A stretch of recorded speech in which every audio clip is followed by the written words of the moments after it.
Good morning, everyone. Good afternoon, good evening, good whatever else you are at. Um, oops. Kind of an impromptu stream. I saw this and it kind of came out of nowhere because I generally pay attention to things that NASA releases, as is well known.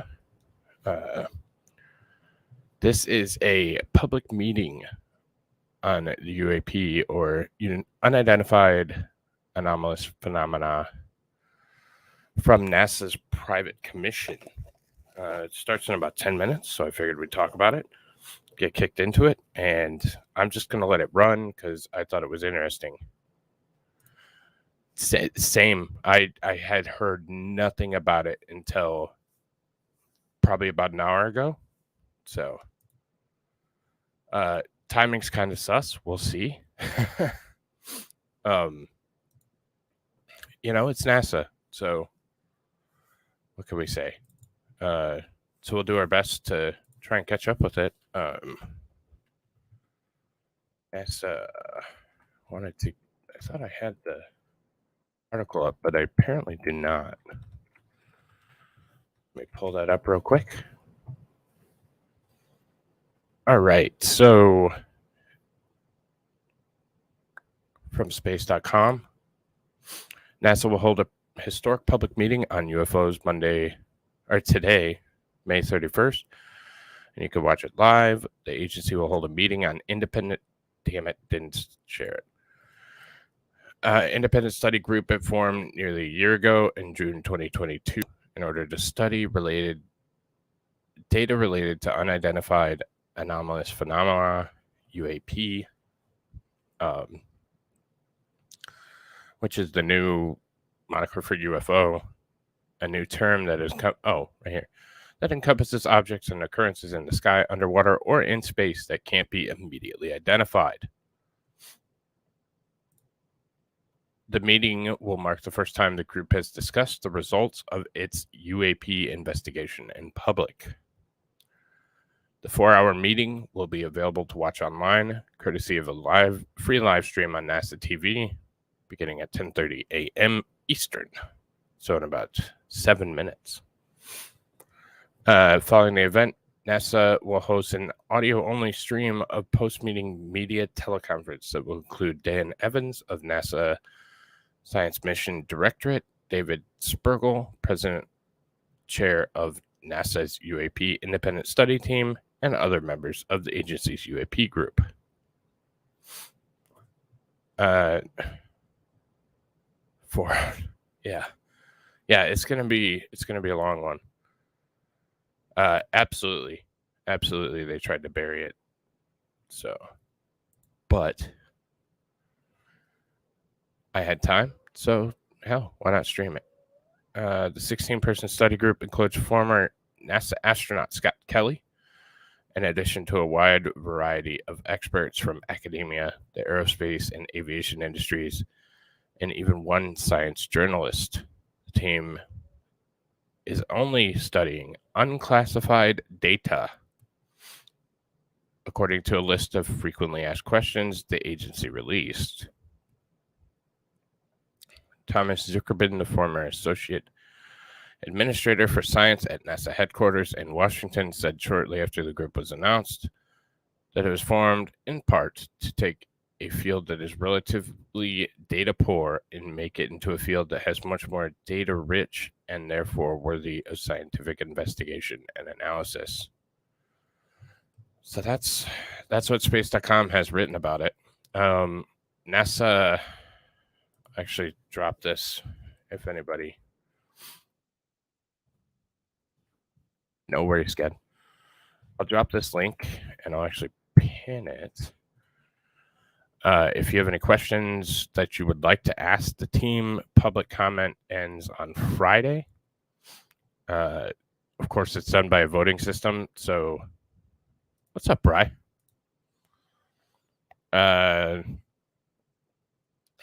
So you propose your question, and then it gets voted up. See some of the ones that I voted up, but I think it would be very interesting. Oh.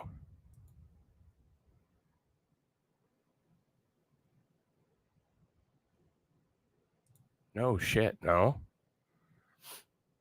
29 Palms Marine Base UAP. Can't do that one. 29 Palms.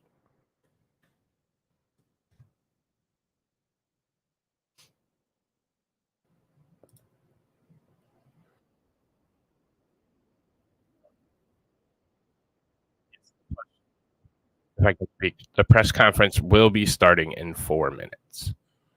I'm monitoring it on another tab, so we'll be up there. UAP is unidentified aerial phenomenon, or I think they changed it. Let me check.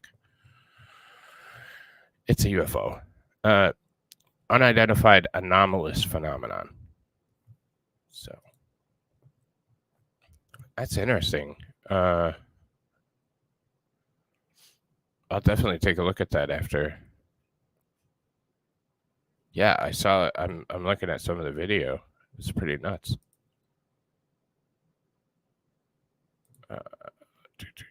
Yep, we are 2 minutes out.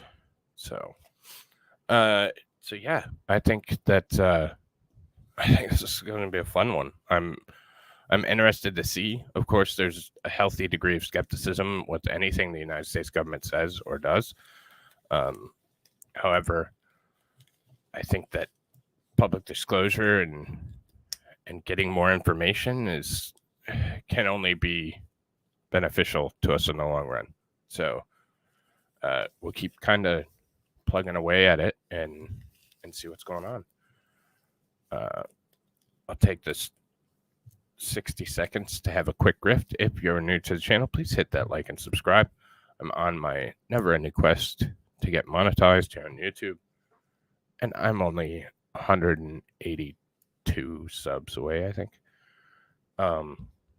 So pretty excited. We're getting there. We're moving. Yes, it is. Yeah, no worries, man. I legitimately almost missed it, but I was able to reshuffle. So, all right. So, waiting on NASA video. So, their intro countdown just stopped. So, we'll flip over there. I don't know why I cannot make it.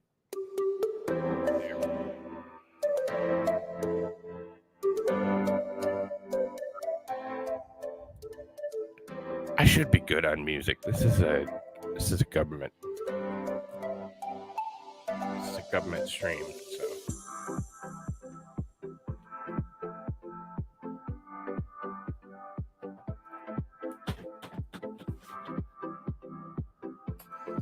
But probably that's the way they're gonna get me. Shut me down. No, I'm just kidding. So we're just waiting for them to kick it off here. Should be pretty soon. Oh, I thought we were ready to go, and then we backtracked. We'll go eventually, I'm sure of it.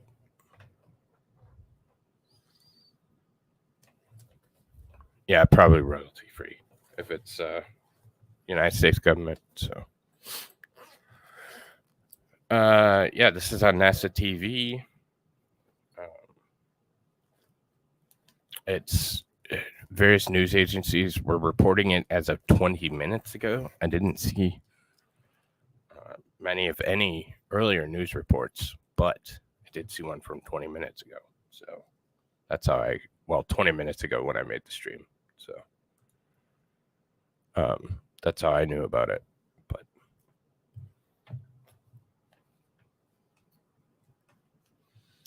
come on, NASA. NASA, aka Never a Straight Answer.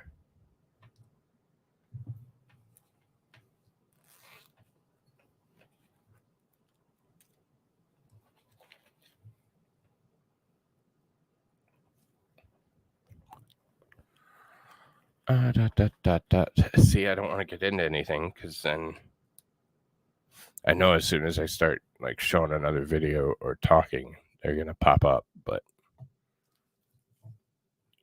so I'm just gonna vamp for like, there we go. Hello, good morning. I didn't because my name is Dan Evans, and I'm gonna mute so we can listen. For NASA's Unidentified Anomalous Phenomena Independent Study Team, I'd like to call this meeting to order and introduce the panelists. In the back row, we have Nadia Drake, Paula Bontempi, Federica Bianco, David Grinspoon, Carlin Toner, Josh Sameta. No, Beers, this is live, buddy. Well, in I the was front on time. row, we have Walter Scott, Warren Randolph, Reggie Brown, Scott Kelly, Anna Maria, Mike Gold, and David Spergel, who serves as chair of the team. I have a few opening remarks, but to begin, I'd like to start with the following. First, I'd like to pay tribute to the life of retired Air Force Master Sergeant Sam Sato, who's being laid to rest at Arlington National Cemetery today. Following his active duty service, Sam served as the Intelligence Collection Manager for the National Intelligence Manager for Aviation, where he played a critical role in UAP analysis. All of us at NASA offer our condolences to Sam's family, friends, and colleagues. Second, I'd like to take this opportunity to express my profound gratitude to our distinguished panel of experts for their unwavering commitment and dedication. It's disheartening to note that several of them have been subjected to online abuse due to their decision to participate on this panel. And NASA's security team is actively addressing this issue. We at NASA are acutely aware of the considerable public interest in UAP. However, it's critical to understand that any form of harassment towards our panelists only serves to detract from the scientific process, which requires an environment of respect and openness. Now, every member of our team is a recognized authority in their respective field, and they have our unequivocal support. NASA stands in solidarity with them, advocating for a respectful discourse that befits their expertise and the significance of their work. Thanks. Now, in recent years, the subject of unidentified aerial phenomena, nowadays termed unidentified anomalous phenomena, or UAPs, has captured the attention of the public, the scientific community, and the government alike. And it's now our collective responsibility to investigate these occurrences with the rigorous scientific scrutiny that they deserve. NASA Administrator Senator Bill Nelson believes that understanding UAPs is vital for several reasons, which is why he directed this study. First and foremost, it provides an opportunity for us to expand our understanding of the world around us. As an organization dedicated to exploring the unknown, this work is in our DNA. Secondly, this study aims to enhance situational awareness. The presence of UAPs raises concerns about the safety of our skies, and it's this nation's obligation to determine whether these phenomena pose any potential risks to airspace safety. By understanding the nature of UAPs, we can ensure that our skies remain a safe space for all. In order to achieve these goals, it is crucial that we employ a scientific lens for our UAP work. It's precisely this rigorous, evidence-based approach that allows one to separate fact from fiction. This team is comprised of experts from various disciplines, which allows them to approach this work from multiple perspectives. And we have greatly benefited from that collective expertise. Now, why do we value a scientific approach? It's because science is built on evidence. It thrives on scrutiny. It demands reproducibility, and above all, objectivity. When we approach UAPs from a scientific perspective, we do not come in with an agenda. We come in needing a roadmap. Indeed, the primary objective of this incredible team of experts is not to go back and look at grainy footage of UAPs, but rather to give us a roadmap to guide us for future analysis. And this is the very scientific method that NASA holds true to its heart. Scientific research is intended to be publicly available and transparent, and NASA prides itself on making its data and images available to the public to learn and explore on their own. By holding public meetings like this one, we aim for open and honest dialogue with the public. We recognize that public interest in UAPs is high and that the demand for answers is strong. Conversations like this one are the first step to reducing the stigma surrounding UAP reporting. Moreover, transparency is essential for fostering trust between NASA, the public, and the scientific community. In order to do things right, we must work together, pooling our resources, our knowledge, and our expertise. And by maintaining open channels of communication, we can facilitate collaboration, encourage the exchange of ideas, and ensure that our work is as robust as possible. Not only that, but our commitment to openness is in itself a reflection of NASA's commitment to scientific integrity. As an organization dedicated to the pursuit of knowledge, it is NASA's responsibility to be honest and forthright and to follow the science. And by being transparent in our work, we uphold our dedication to scientific excellence. The meeting today represents the first deliberative actions that the team has taken. And so it's important to keep in mind that they still have several months of work ahead of them. Their final report will be released this summer, and we will publish it on our website. NASA believes that the study of unidentified anomalous phenomena represents an exciting step forward in our quest to uncover the mysteries of the world around us. By embracing a scientific lens, we ensure that our work is rigorous and reliable. And by valuing transparency and openness, we can foster trust and collaboration with the public. Simply put, this is why we do what we do. Now, before I introduce Nikki, there are a few administrative matters to attend to. Firstly, the Unidentified Anomalous Phenomena Independent Study Team has been established in accordance with the Federal Advisory Committee Act, known as FACO. Its parent committee is the Earth Science Advisory Committees. As such, this group does not report to the government. It reports to the Earth Science Advisory Committee, who will debate the recommendations and formally transmit this team's report to the government. Next, our deliberative committee meetings, such as this one, are open to the public. And also, after this panel was convened, the National Defense Authorization Act, known as the NDAA, changed the A in UAP to be anomalous. Accordingly, this panel's remit was expanded to encompass not just aerial UAP. However, the majority of UAP sightings to date have been in the aerial domain. So it's fair to say that this panel's focus is on the aerial aspect of anomalous. Now, in compliance with the FACA federal statute, formal minutes have been taken throughout the meeting today, and these meetings and these minutes are for the public record, and hence all presentations and discussions and comments by the committee members should be considered to be on the record. Each member of this UAP study team has been appointed because of their specific subject matter expertise as individuals, and hence each member is subject to federal ethics laws. This category of appointment is called Special Government Employees, or SGEs, for our non-government members, and our 2 federal employees serve as regular government employees, known as RGEs. Now, to the panel. All members on this committee should remember to recuse themselves if a topic comes up in which you have a potential conflict of interest between your financial interests, including those of your employer, and matters that we're discussing. And then finally, panel, if you have any ethics questions, please see me separately. And if needed, I'll put you in contact with a NASA ethics attorney. Thanks for bearing with me. I'd now like to turn to the amazing Dr. Nikki Fox, Associate Administrator for NASA's Science Mission Directorate. Over to you, Nikki.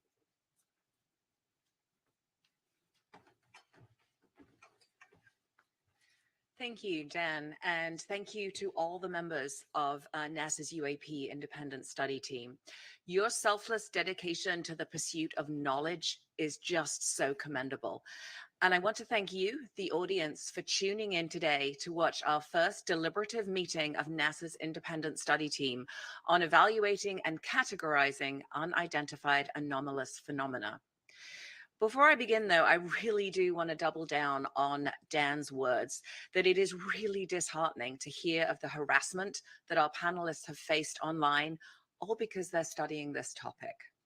NASA stands behind our panelists, and we do not tolerate abuse. Harassment only leads to further stigmatization of the UAP field, significantly hindering the scientific progress and discouraging others to study this important subject matter. Your harassment also obstructs the public's right to knowledge. Our panelists are leading experts in the scientific, aeronautics, and data analytics communities. We are very lucky to have them on board to share their invaluable insights to inform NASA on what possible data could be collected in the future and how it can be collected to help us better understand the nature of UAP. The UAP independent study was commissioned to create a roadmap on how to use the tools of science to evaluate and categorize the nature of UAPs going forward.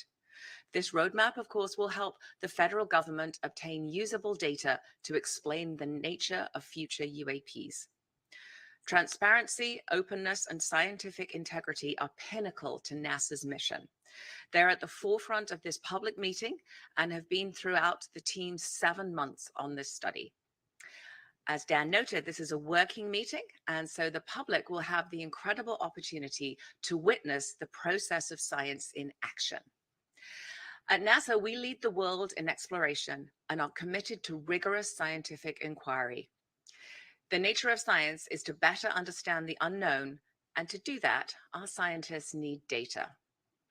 Right now, there is very limited number of high-quality observations and data curation of UAP.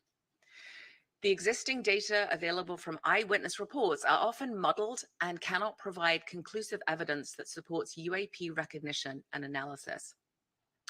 Additionally, an object's background can complicate the data further and render it unusable due to conventional objects that can mimic or overshadow the phenomena completely, such as commercial aircraft, military equipment, the weather, and ionospheric phenomena like auroras. This lack of high-quality data make it impossible to draw scientific conclusions on the nature of UAP. Now, this team has used unclassified data from civilian government entities, commercial data, and data from other sources to inform their recommendations. And as Dan noted, they will be published in a public report that comes out this summer. I want to emphasize that there is really great benefit to studying unclassified data rather than classified data for this study.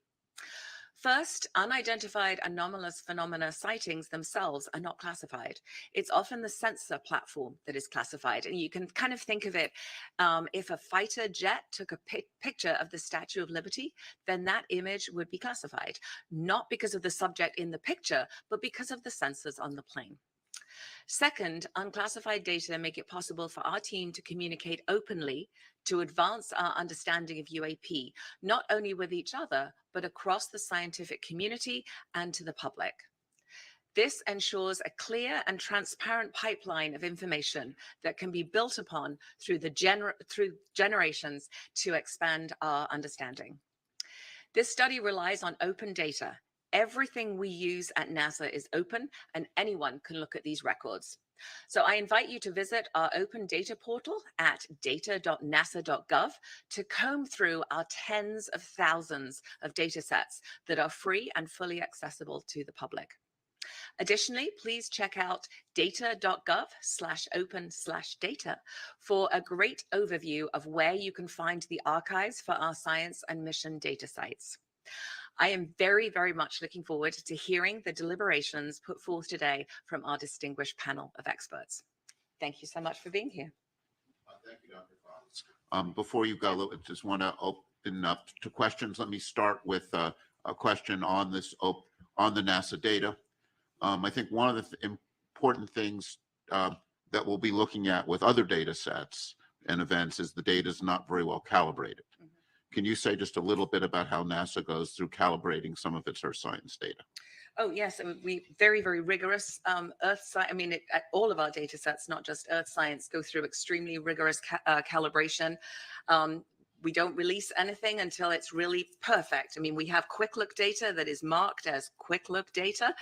So, you know, you can use it to get preliminary findings, but wait for the really nicely cleaned up data. So a lot of rigorous protocol in putting out our data to make sure it is perfect. Do we have any other questions from the panel? All right. Thank you so much. Okay. Over to you.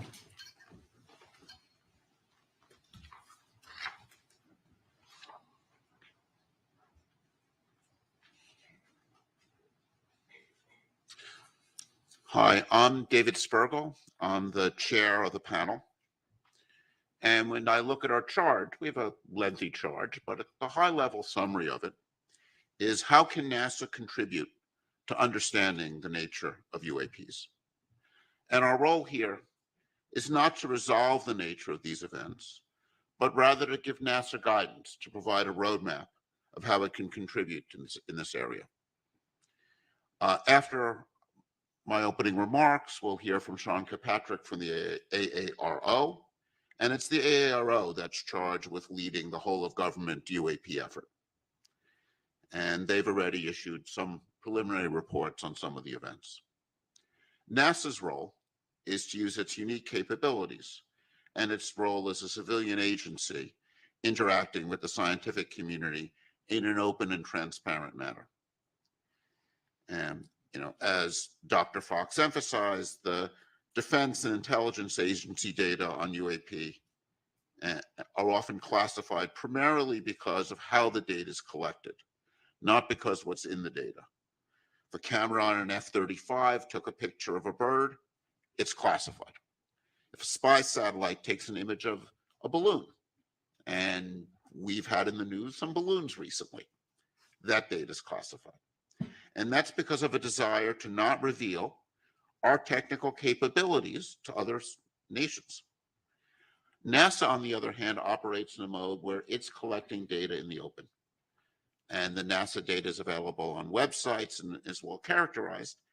And because of NASA being the civilian agency studying air and space, it has a special role to play. I was doing something and I didn't see our this guy, charge and he looks primarily nothing as like what I thought helping from his voice. identify for NASA ways it could play that role Sorry. and contribute to understanding. We've gone through a preliminary data collection stage. And to summarize some of the things that we've learned, the current data collection efforts regarding UAPs are unsystematic and fragmented across various agencies, often using instruments uncalibrated for scientific data collection. And if I think about the data that people have out there, it's in many ways what we'd like to think of as citizen science. But again, it is uncalibrated data, poorly characterized, not well curated. And we face, looking through this data, a significant background, a background of many of these events are commercial aircraft, civilian and military drones, weather and research balloons, military equipment, ionospheric phenomenon. We need to characterize how, when the data is taken, when it sees events like this first. The current existing data and eyewitness reports alone are insufficient to provide conclusive evidence about the nature and origin of every UAP event. They're often uninformative due to lack of quality control and data curation. To understand UAP better, targeted data collection, thorough data curation, and robust analyses are needed. Such an approach will help to discern unexplained UAP sightings, but even then, there's no guarantee that all sightings will be explained. Another challenge in this area is what we call stigma. There's a real stigma among people reporting events. And despite NASA's extensive efforts to reduce this stigma, the origin of the UAPs remain unclear, and we feel many events remain unreported. Commercial pilots, for example, are very reluctant to report anomalies. And one of our goals in having NASA play a role is to remove stigma and get high quality data. In fact, if I were to summarize in one line what I feel we've learned, it's we need high quality data. And this is not as a research scientist whose work has been primarily focused in cosmology, I would say the lesson of my career has been you want to address important questions, you need high quality data with well calibrated instruments. So let me now introduce the agenda. We're going to hear from a number of experts who will be presenting up to lunch. We'll then break at 12 for lunch, from 12 to 12:30. At 12:30, we'll resume, and we'll have presentations by members of the panel on some preliminary ideas for discussion. And that will be a period of time for some open discussion by the panel. We will then have a Q&A session based on questions that have been sent in advance to the website, and we've curated those questions and grouped them together, and we'll be going through a lot of those questions, and then we'll summarize. And then over the subsequent couple months, we'll work on putting together the report. And as Dan said, we're aiming to make a public report available, we hope, by the end of July. So now let me turn this over to Sean Kilpatrick. Hang on. We'll do a couple Q&As. Oh, we'll have some Q&As from me? Yeah. Okay. From the panel. Any questions on the panel? Thoughts? Yes. We'll get the mic.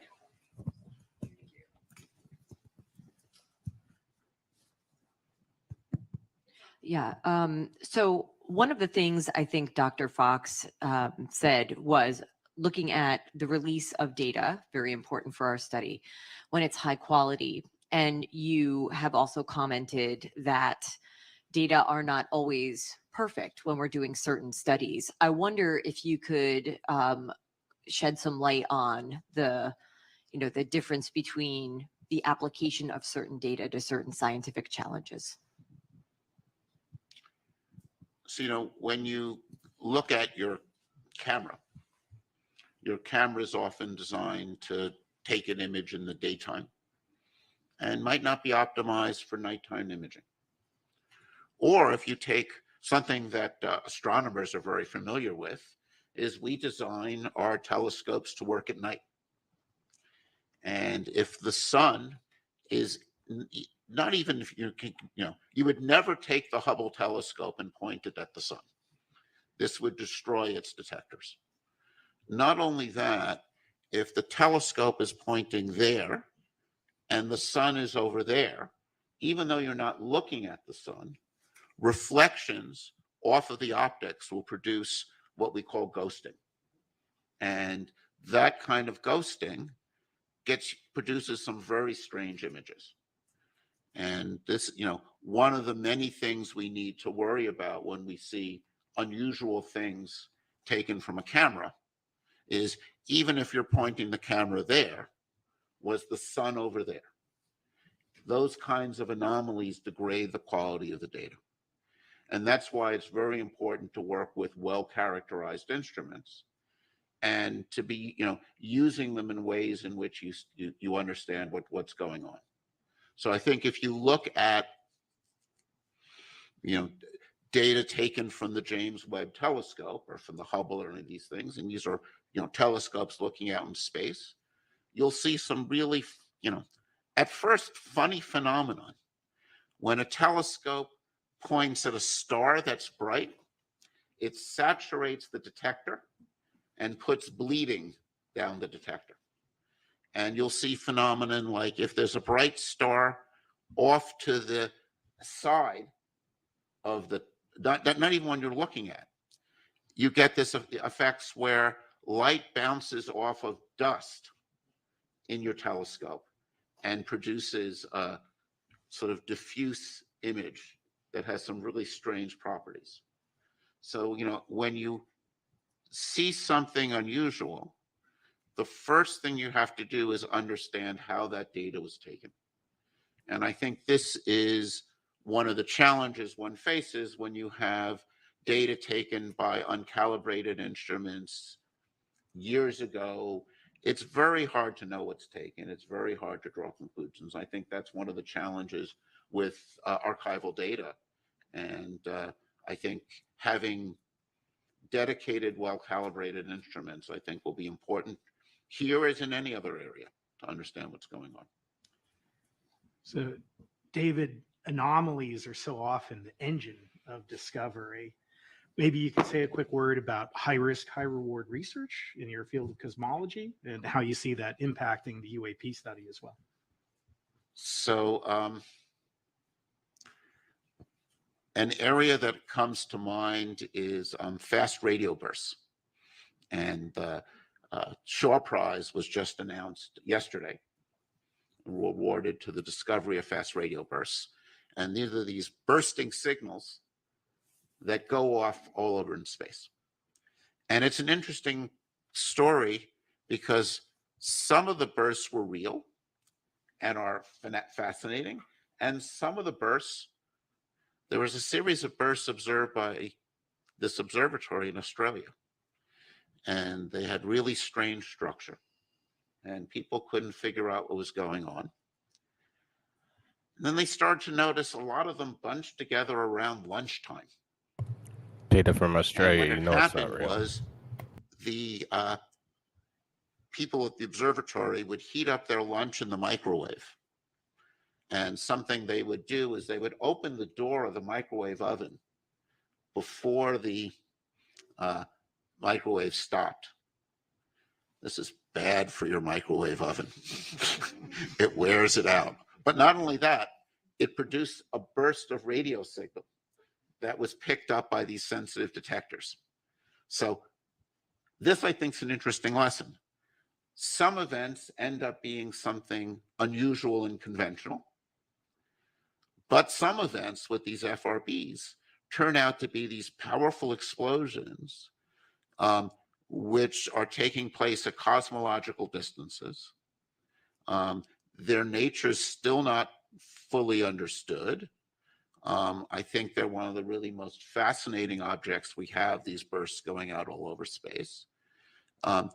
They're interesting probes because they're kind of lighting up space between here and there.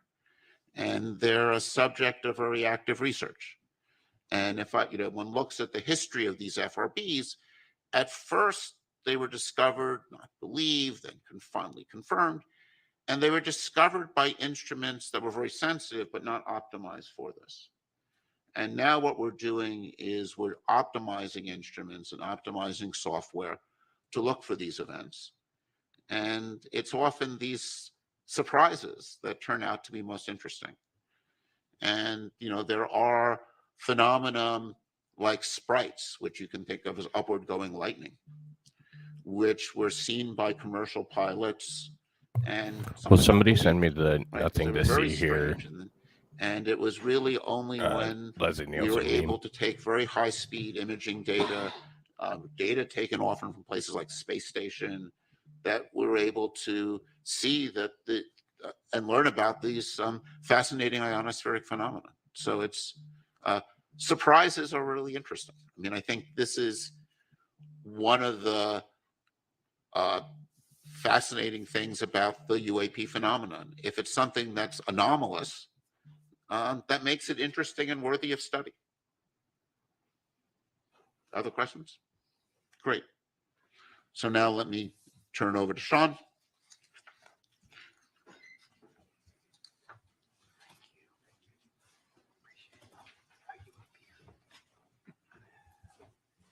Thank you, David. Dan, it's a pleasure to be back.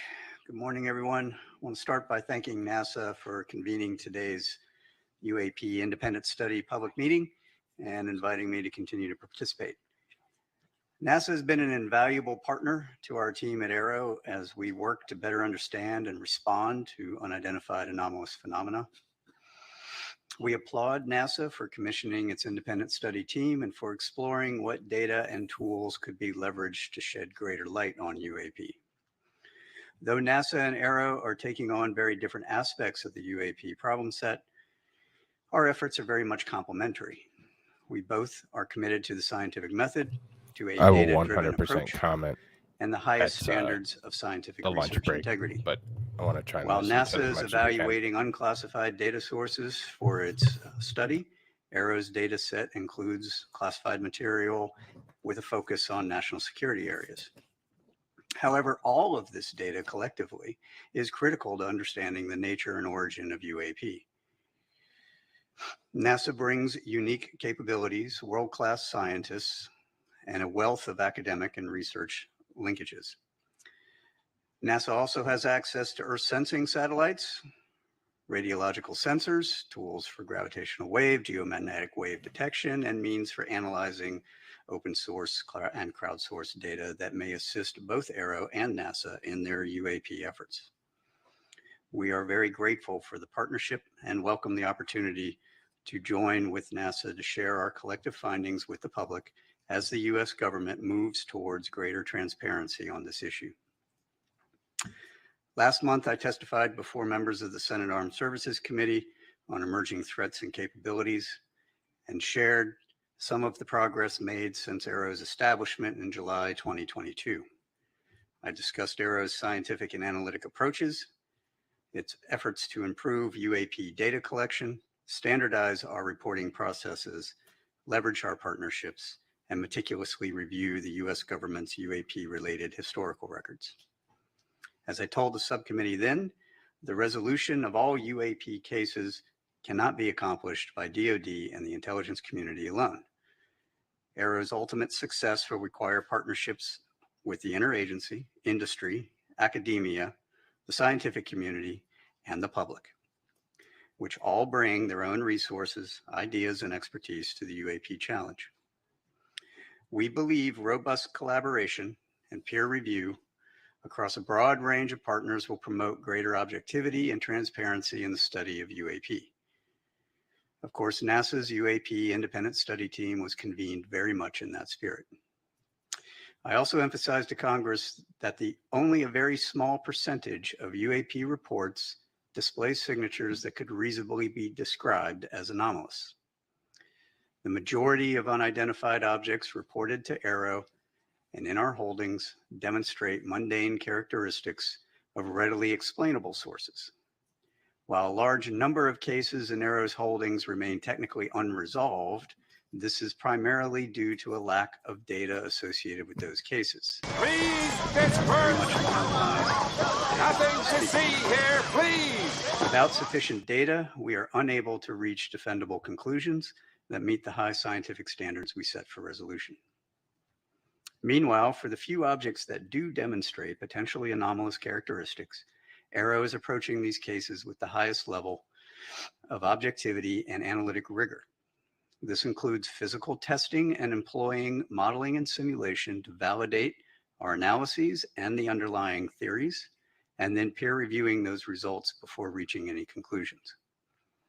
Aero has shared these cases with the appropriately cleared NASA team members in order to discuss and help recommend potential scientific areas of study that NASA may want to take lead on.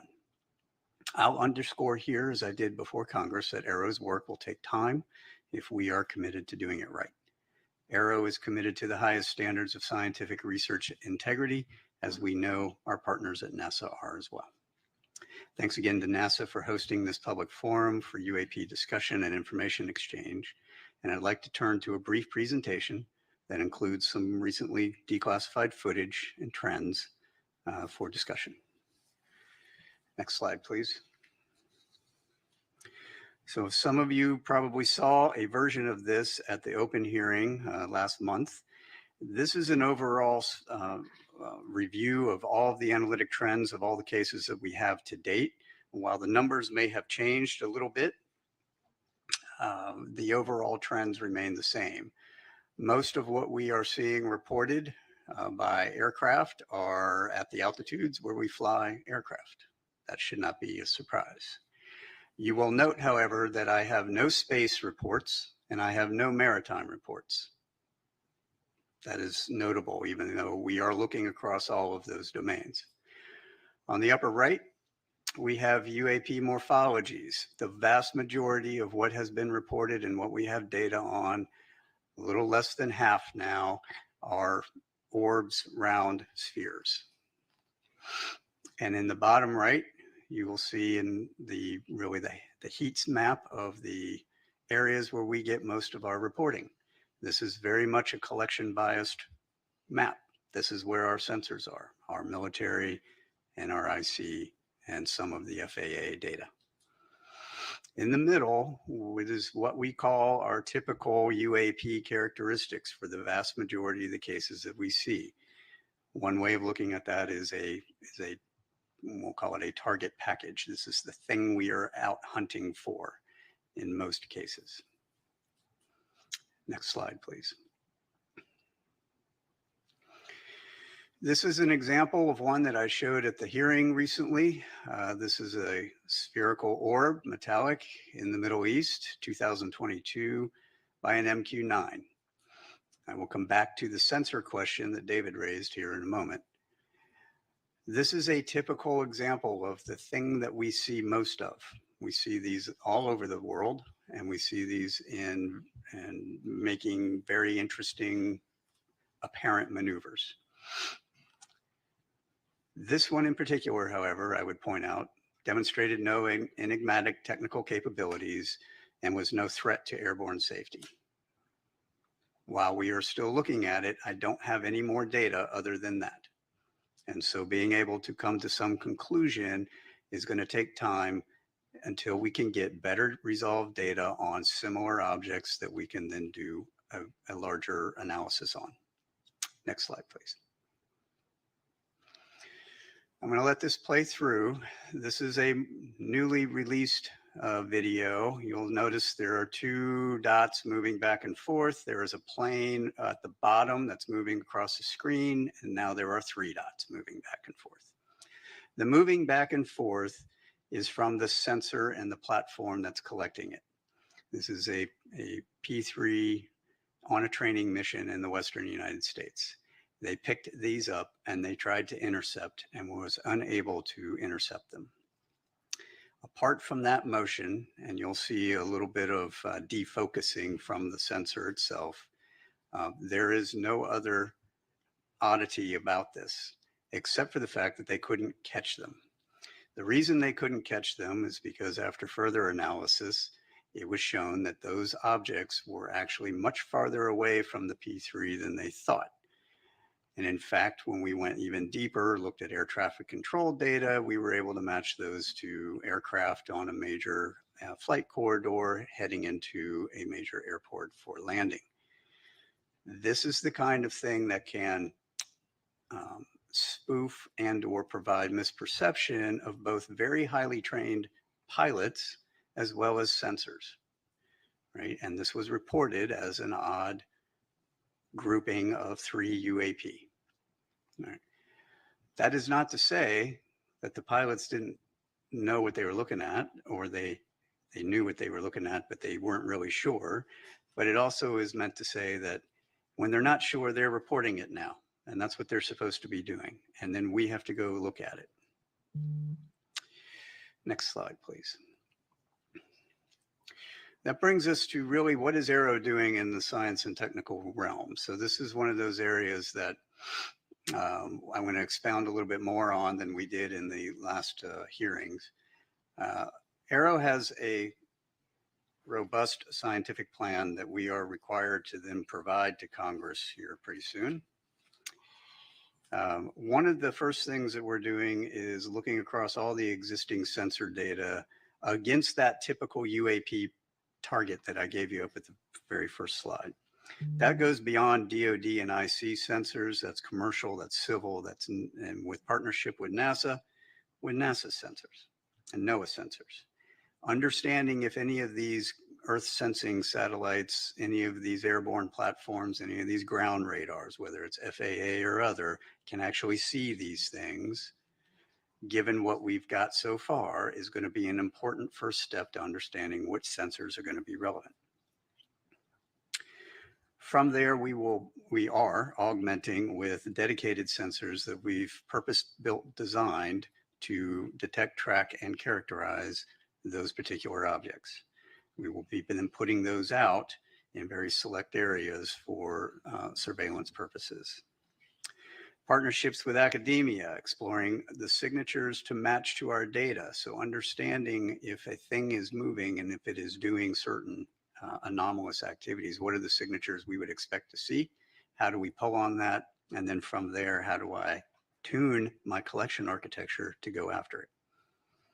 Statistical analytic techniques. We're working with a couple of universities on how do I do broader based statistical analysis on unclassified and classified data so that I can apply those analytics to our holdings.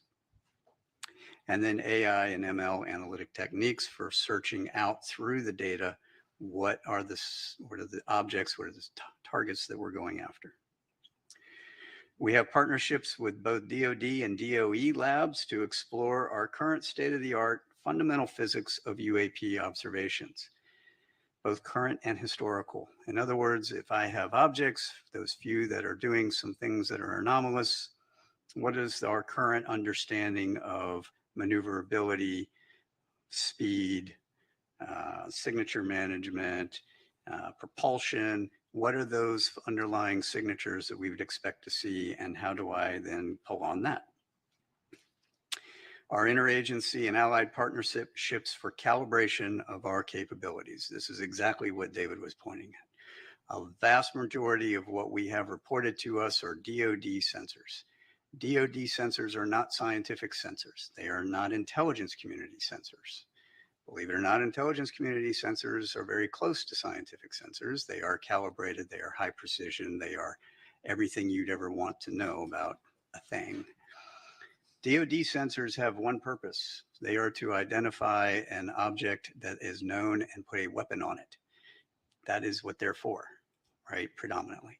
So understanding how do you calibrate those against these known objects? How do I fly an F-35 against a weather balloon at different speeds and different altitudes and different sun conditions and different lighting conditions and heating conditions? Those are all important measurements that need to be done, and we are in process of doing that right now. That table on the right is a very simplified version of our entire test matrix, which you would not be able to fit on 3 of these slides against all of our sensors across all of those phenomenologies. That will be useful in order to then train our operators, pilots, and sensors against the known objects. And then finally, our pattern of life analysis. This is essentially baselining what is normal. I have all these hotspot areas, but we only have hotspot areas because that's when the reports come in from the operators that are operating at that time. They don't operate all the time. So to have a 24/7 collection monitoring campaign in some of these areas for 3 months at a time is going to be necessary in order to measure out what is normal. Then I'll know what is not normal, right? When we have additional things that come through those spaces. And that includes space and maritime. Next slide, please. Which brings me to some of my recommendations for the panel and their consideration and deliberation. Some of these we're going to be exploring with our new NASA embed, whom I'm happy to be welcoming on pretty soon, who's going to help us in our scientific plan. Crowdsourcing unclassified open source data. This is where, some of the public can be helpful. Imagery from an iPhone is generally not helpful unless you are right up on whatever it is you're looking at. However, some of the ancillary data that your iPhone provides, from location to speed to other phenomenologies, and more than one of those can be very helpful. Right? Large-scale ground-based scientific instrumentation. Evaluating how can I use some of these other instruments for detection. The FRB example was perfect, right? You have a bunch of large-scale instruments that were not designed for that, yet they picked them up because there was a microwave. Well, we have a surrogate target package of what we think these things are, at least from what we've got reported to us. That was in the front slide. Understanding how can I evaluate that against all of these other instruments, and do any of them have a chance of picking anything up that would be helpful in tipping and cueing us to get other sensors on target. I think leading that evaluation of the scientific ground-based sensors would be useful. Also, the same thing for the Earth Sciences satellites, as we mentioned before. Intentional vice coincidental collection. So looking at how can I provide a tip and cue to both the ground and space-based scientific and academic sensor community to put additional sensors on a object when it is reported. I'm currently doing that with Aero, the Joint Staff, the commands for when they get tipping cue, right? So a pilot says something, they see something, they report it in, and we're going to turn on a whole bunch of new collection to go after it. I should be able to hand that same tip and cue to the scientific and academic community. So looking at how that works would be helpful. Peer reviewing advanced capabilities, the parameterization and the publication of that have not yet been engineered. We understand a lot of fundamental physics. It is the scientific community's responsibility to explore and document those fundamentals in peer-reviewed scientific journals to match to data so that we can weed out all kinds of different hypotheses, right? That's how science works. We need to make sure that we are doing that. I think leading that conversation would be very helpful from NASA's perspective. Archived scientific data. So we have a whole bunch of calibrated, large scale scientific data from all these different instrumentations around the world. Taking a look at how can you apply maybe some AI ML tools to search through that data for anomalous signatures that may correlate to things that we've got reporting on. That would be an interesting study. Distributions of sightings. I think this is a low-hanging fruit one, right? So if we take a look at all of the distributions of sightings that are outside of my national security areas that I've got classified reporting for, and they generate the similar distribution map as we've got, and we put those two pieces together, now I have a holistic picture. And then, of course, our foreign partnerships, building a robust scientific community of interest, review data, capabilities, conduct analysis, expanding upon our military and intelligence collaborations across the world into the scientific and academic world.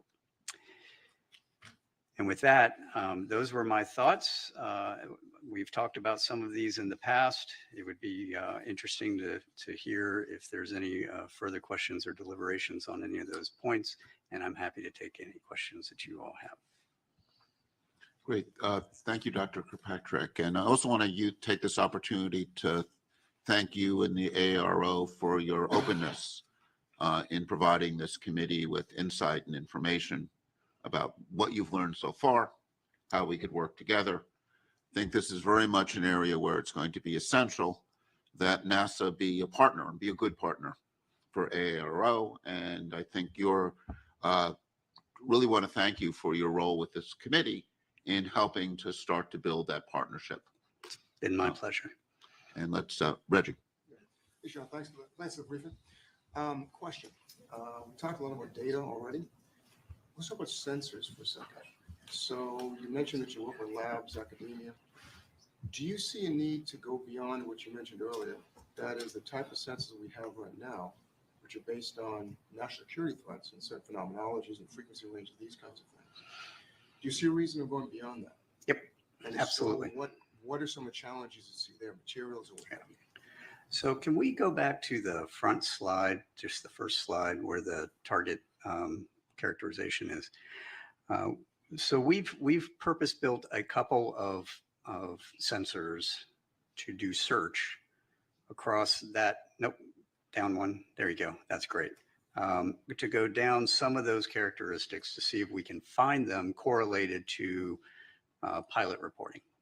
Right. Some of those are initially, this is going to be, I'm going to say this is a bootstrap method, right? We're doing a broad spectrum search across very few indicators that we can point to that will enable us to get a little bit more data, refine that, narrow those sensors and go from there. So we aren't just relying on the DoD and IC sensors that exist today, because frankly, they don't point to where we want them to point, right? I mean, I'll be frank with everyone. We can point the largest collection apparatus in the entire globe at any point we want.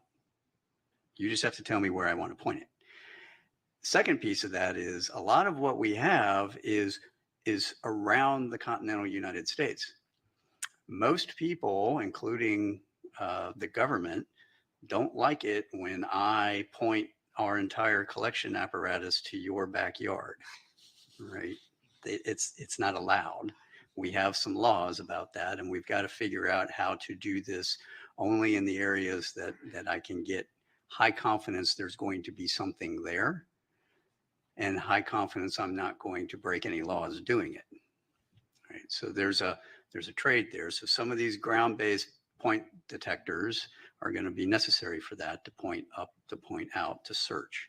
Coupled with, we're evaluating a number of sensor opportunities across different organizations, academia, industry, whatnot, that already exist or are being built for similar purposes, or maybe other purposes that I might be able to recalibrate for this and see if those will have a chance of seeing that target, right? So that's where the modeling and sim comes in.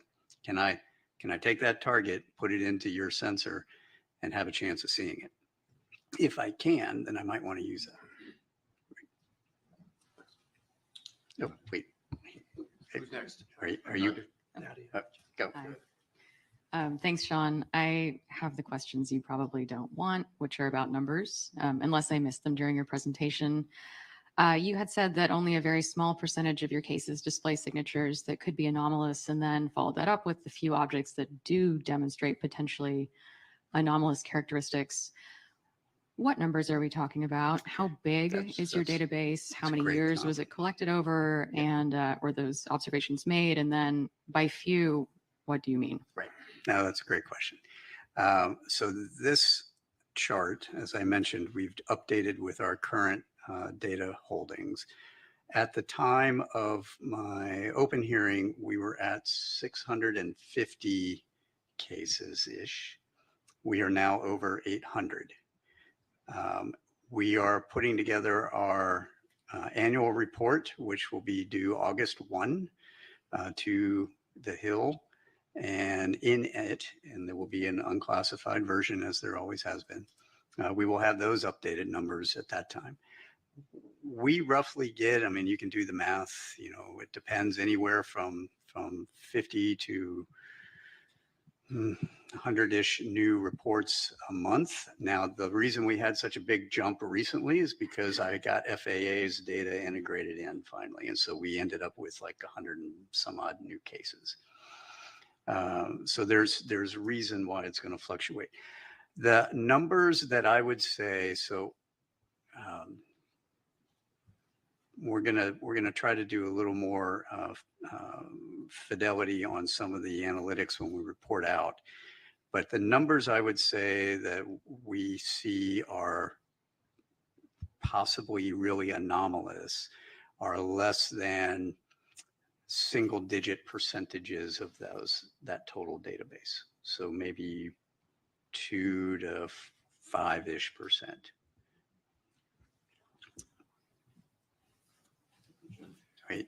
Who's next? This is on. Hi. All right. I'll stand up because I'm on the other end of the room. Thanks, Sean, for your presentation and for some of the video footage that we saw. While we're all good scientists on this panel, I think that I look at it with an untrained eye of looking at that video.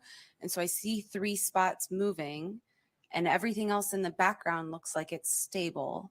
Can you talk a little bit more about either the sensor platform or what we're seeing that's stable in the background? Because they've been identified as airplanes, and there's clear description of from other data sources that came in to help clarify that. But when I look at this, what are all of the white spots in the background that we're seeing that are stable? So those are that's a star background. Pretty sure that's a star background. Now, so you're looking at those planes were roughly 30 to 40-ish miles away, if I remember correctly. And when you see that smaller plane that comes in at the bottom, that one was much, much closer. It was like maybe 6 to 10 miles away, right? And so the jitter in the sensor is what you're looking at. Right. Okay. So the 3 spots, because they look like they're moving at about the same, Right, they are. right? And if they were flying together, but they're not, is what I'm hearing. This They're is in the a, sensor they're in moving. a flight line. Right. So they're equally spaced in a flight line and the sensor is jittering. Thank you. Yes, Appreciate that. yes. Wait, Walter's been Equally waiting. spaced, Waiting. Okay, if you but go to your first consistent slide, if you don't speed. mind. Not the title slide, but the one that trends had slide, the trends. please. Yeah. It's the Of previous commercial slide. aircraft. There you go. Thank you. So I want to make sure I understand the slide. It says typically reported characteristics, and there are a bunch of things here, like, for example, size, altitude, speed.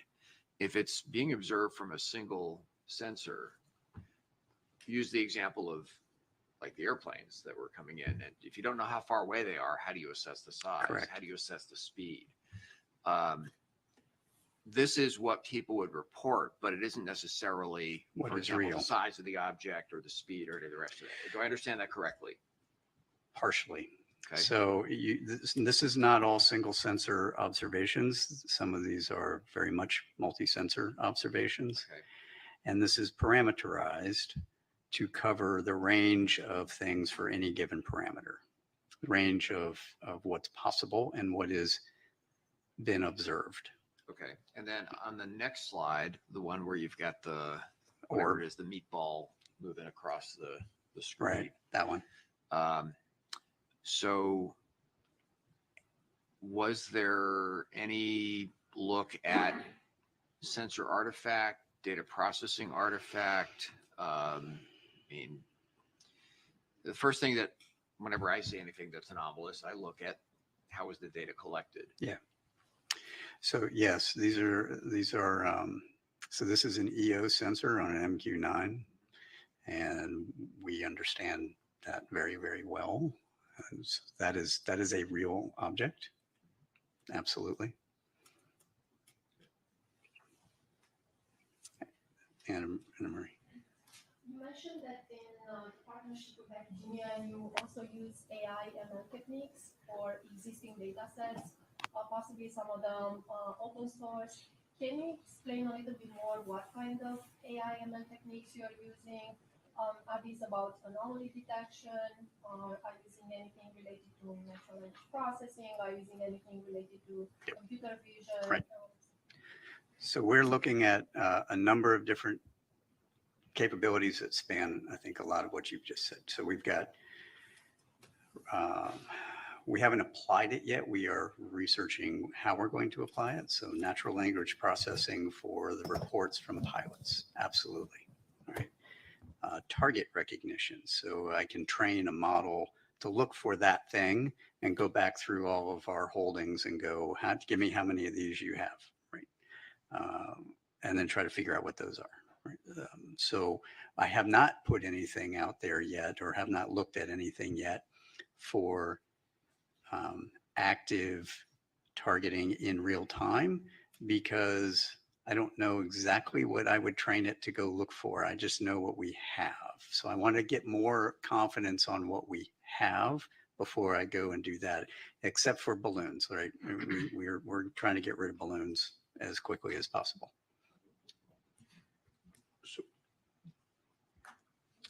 So, Sean, I just wanted to begin by thanking you for your service to this nation, this committee. You don't exactly have the easiest job in Washington. No, I do not. Appreciate it. I'm glad you recognize that. Yes, we certainly do. I also want to commend you noting the international partnerships. Spain just signed the Artemis Accords yesterday, increasing the membership to 25. I think that's a global partnership that you could leverage. Only 170 more countries to go, NASA, before everyone signed up. I just have 2 questions. One, relative to what Nadia was asking you about the number of anomalous phenomena. What makes it anomalous in your view? What is the phenomenology where you're pulling those cases out and saying this is truly unexplained? And then my second question would be relative to the stigma. How damaging is that in your view? And what in particular do you think NASA can do to help remedy the situation? Those are great questions. I'm going to take the second one first, because I know we're getting short on time. the stigma has improved significantly over the years since the Navy first took this on some years ago. It is not gone. And in fact, I would argue the stigma exists inside the leadership of all of our buildings, right? Wherever that is.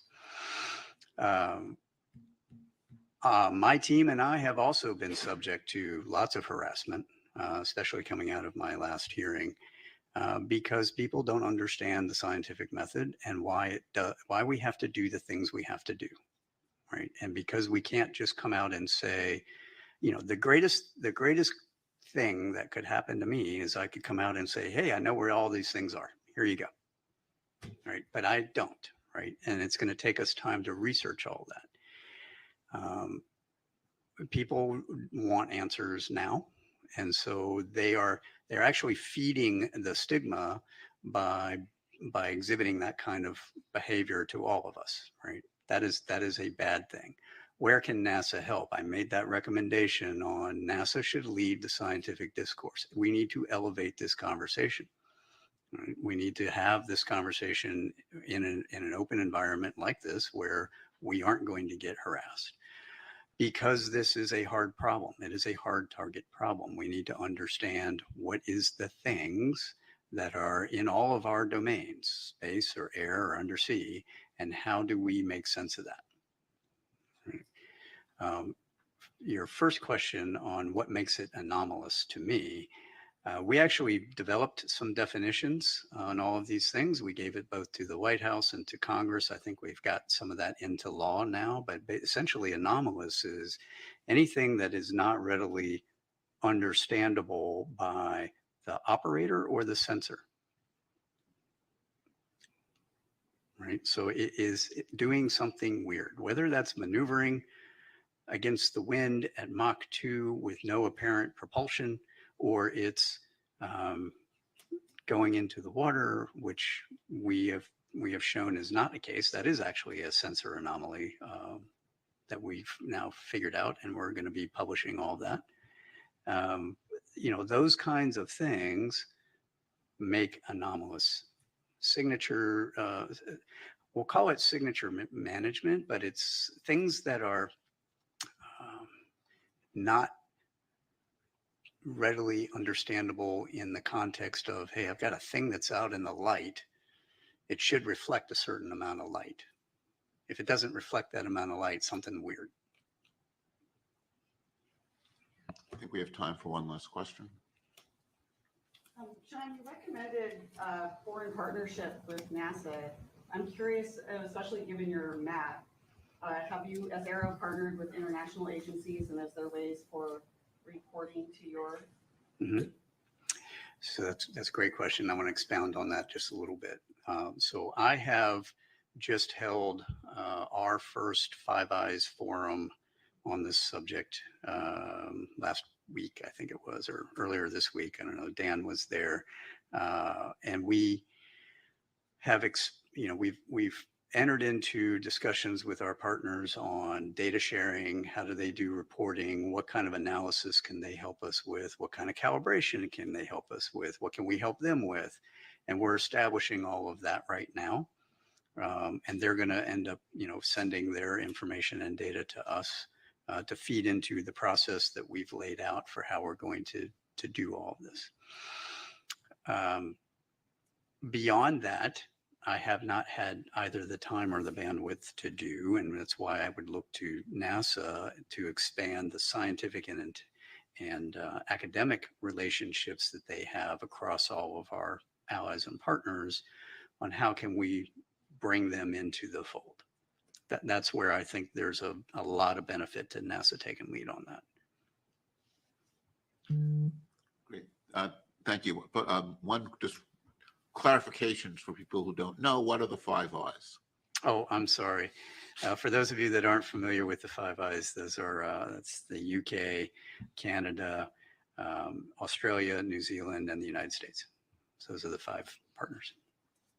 Terrific. So thank you very much. Thank you.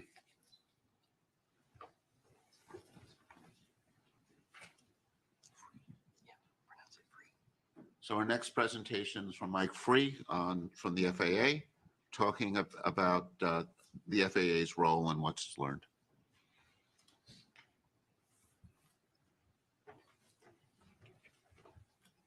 Would like to thank the panel for the opportunity to come and give an overview of the FAA and some data points around the FAA's mission, the data the FAA provides to provide the framing of what are the surveillance systems that we can bring to bear, or there's data around those sensors, as well as to frame the limitations of those. I know Sean talked about some of the data points that are used and being integrated. So hopefully this will give you an overview of the FAA's mission, as well as those data points. Next slide, please. So the FAA's mission is quite large and complex. By a factor of 2, we operate more commercial aircraft than any other country. I think we're second only to Australia in total airspace, but largely because Australia has a very large oceanic volume that they're responsible for managing. So it is a very complex, very large national airspace system. We have over 14,000 controllers, 520 air traffic control towers, which are located at the highest density of airports. And I'll refer to those as towers in subsequent slides.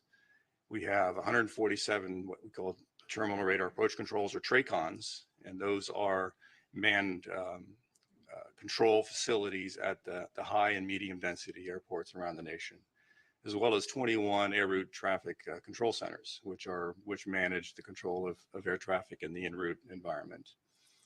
There's over 19,000 airports, over 5,000 of those are associated with public airports, with the remaining 14,000 plus private airports. Next slide, please. So the FAA's mission is primarily around safe and efficient control of manned aircraft. That has been our historical mission, and it remains our primary mission.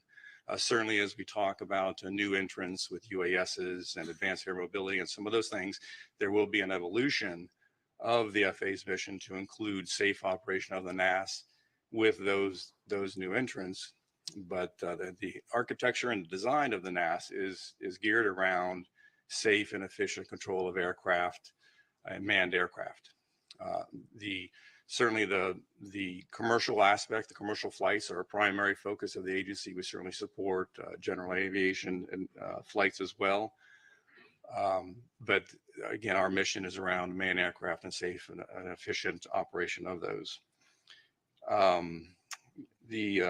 the numbers, over 16 million flights yearly, 5,400 flights at peak time of any given day, 45,000 daily flights, 25 million GA flight hours per year.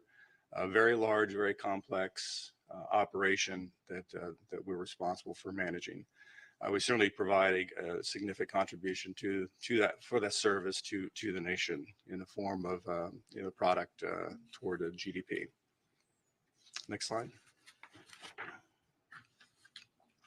So as we get into the discussion of surveillance services, I want to provide a little bit of framework around the categorization of our surveillance services, and we primarily break those into two bodies.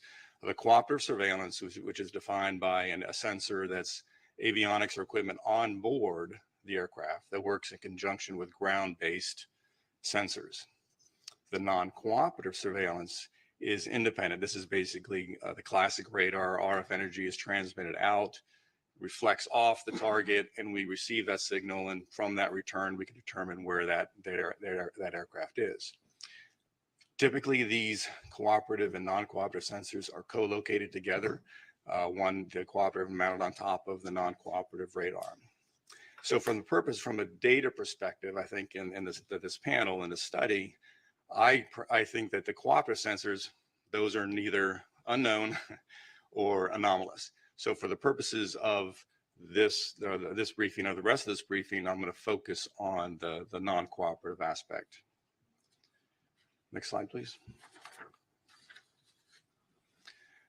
So again, from the standpoint of the mission of the FAA, around it again is primarily around manned aircraft, and I think that serves as an important framework for the data points and the type of data that we can bring to bear for this panel. So we break our systems and the design of the systems into different types of systems. So we have short range radars, which are typically located at the high and medium density airports. And those operate from a range, they have a detection range of between 40 and 60 miles and an altitude detection capability of about 24,000 feet. The long range radar systems have a detection range of 2 to 250 nautical miles with altitude detection up to 100,000 feet. So that provides the basic, the framework for those. I will mention the Automatic Dependent Surveillance Broadcast, or ADS-B, only from a context that does serve as a primary data source and a preferred data source for the management of the airspace system, but it is a cooperative system. And for the purposes of the next slides, as I get into the discussion of the coverage and the type of detection for those non-cooperative targets, it is not considered as part of those. And also surface surveillance is also something that we provide, but again, for the purpose of the study, I only include those for just a completeness perspective.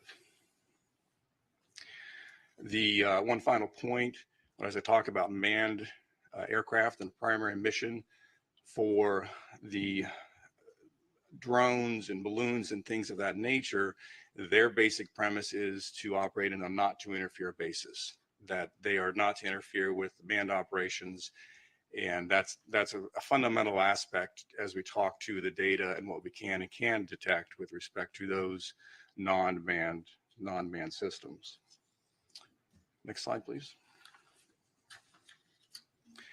Realizing this is an eye chart, I would wanted to provide just a graphical or pictorial depiction of where our sensors are located. The green, blue, and pink balloons, if you will, represent our short range radars. Those are located at airports. Those are where those are sited. The two reddish balloons, they have letters in them, a 4 and a C. Those represent our long range radars, the Archer 4s and Karcher systems that are used in the context of both from an air traffic control perspective, as well as for a national defense and homeland security mission. And the perimeter, the Archer 4s are located around the perimeter of the country, equally spaced, and the Karcher systems are located on the interior of the U.S. I will point out that this only depicts the CONUS. There are systems, ATC, both short range and long range systems, Hawaii, Alaska, and Caribbean. Those are not depicted here. I didn't think they were necessary for the purpose of understanding the surveillance. And I will also point out that both for this slide and the subsequent coverage slide, I do not talk to any classified DoD or DHA systems that are in operation. Okay, next slide, please.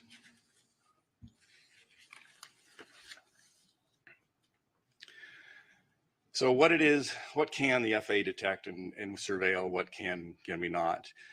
This slide gives you a by altitude slice of what it is that we can detect. So if you look at the square that's labeled 1,000-foot AGL, that depicts by sensor for an aircraft that is 1,000 feet in altitude, what is the range at which we can detect that aircraft? And so on, as you get higher in altitude, or further higher in altitude, you can detect it at further range. And that's basically a phenomenon of the curvature of the Earth and the line of sight aspect of these radar systems.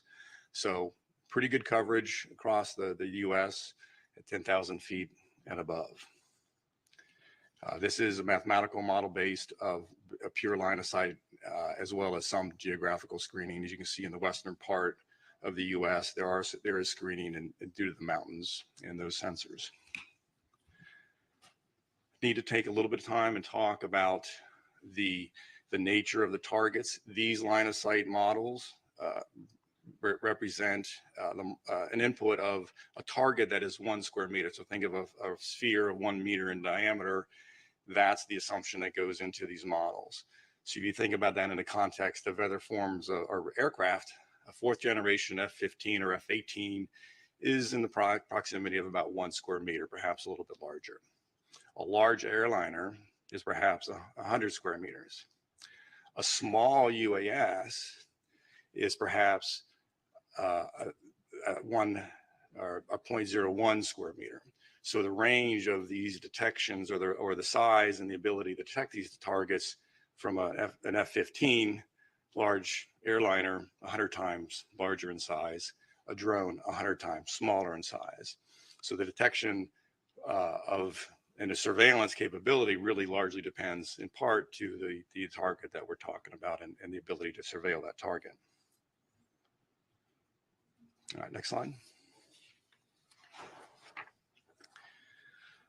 So I do include this ADS-B coverage slide just to give a context of, from a cooperative perspective, there is very good coverage across the U.S. to 1,500 feet above ground level. So this provides a context of when we look at the data and start getting a discussion of what it is we can detect. This will certainly be, for those cooperative aircraft that have ADS-B, we could certainly detect those to a pretty low altitude across the U.S. All right, a couple of data points. I think I know Sean certainly talked about some of the data points, and I can provide a little bit of insight from an FAA perspective. Drones are a pretty significant challenge. There's 880,000 registered drones in the U.S. Small drones, I should say, Part 107 drones. Many tens of thousands of those are operated on a daily basis by commercial operators. It's not clear how many private drone operators are taking their drone up for a quick flight. But as I said earlier, those are regulated they're regulated to operate below 400 feet in altitude. So again, it's the drone aspect is for those small drones in particular, and as well as all classes of drones. There are regulatory restrictions to where they can and cannot fly, basically avoiding and not interfering with manned aircraft operations. Second data point, we talked about balloons. The Weather Service, we know on 92 weather stations that release balloons twice a day. It's 6 a.m. and 000 Zulu and 1200 Zulu. Typically 2-hour duration. They fly up to 100,000 feet where the envelope bursts and then the payload descends back to Earth. So certainly, at least 184 balloon flights daily in the NAS. Not to consider universities and hobbyist balloons that may be launched, but those are typically small in size. And finally, Sean did talk about UAPs and FAA data. A couple of data points that we do report. There is a process by which air traffic controllers can report UAP sightings or events. Historically, those have been in the range of about 3 to 5 reports per month that have been reported. We did see an uptick of reports in August of 22 that went up to about 8 to 10, perhaps due to Starlink launches. And finally, with the Chinese weather or the Chinese balloon incident in February, we did see a significant uptick, and there's like 68 UAP reports that started in February, and we've seen a large number, subsequent to that. I think that's all I had. Any questions? Do you want to take the question? It's easy. Actually, you can choose the questioners. It's easy from your angle. All right, Walter. Yeah, so two questions about the radar data coverage. First one is, do you retain any of the data, or is it just cycled over as? There is a retention, long-term retention of data. I can't recall exactly how long retain that. There's certainly a requirement from a retention from a legal perspective. Yeah, exactly. But I do know there is some periodicity measured in a term of months. Is it retained in terms of like the raw radar, or is some processed form of data that's retained? I believe it's a processed form of data that is what was displayed on the, whether it's an Indian route ERAM system or the STAR system. And then the other question is for the radars, are they operated in any sort of a tasked mode, or are they constant search mode? The current systems in our inventory, just they're fixed face and they just rotate at either 12 RPM or 5 RPM, depending on whether it's an en route or a terminal surveillance requirement. All right, next question. Yes. Mike, forgive me if you mentioned this earlier. You said I think you said 3 to 5 reports per month. Per month. Out of how many? That is 3 to 5 reports per month for all of the controllers in all of the U.S. So there's a process by which if they see something and they want to report that, they can go to report that to the den, we call it, but report, hey, I saw something, I don't know what it was. So that's 3 to 5 per month across the entire 14,000 controllers per month. So, 45,000 operations any given day, 30 days, however many days in a month, it's a very small percentage. Can you describe actually about this? How do you encourage to report? Do you feel like the stigma on UAPs is impairing the reporting? Do you feel the reporting is biased? I'm not aware of. I'll answer it this way.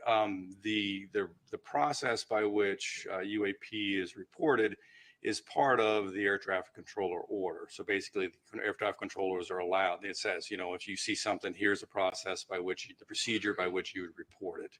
Other than that, I'm not aware of any specific stigma or limitations, and I really probably not in a good position to speak to that. Other than there is that process, and that is the process that we use, and is what represents those numbers I talked to.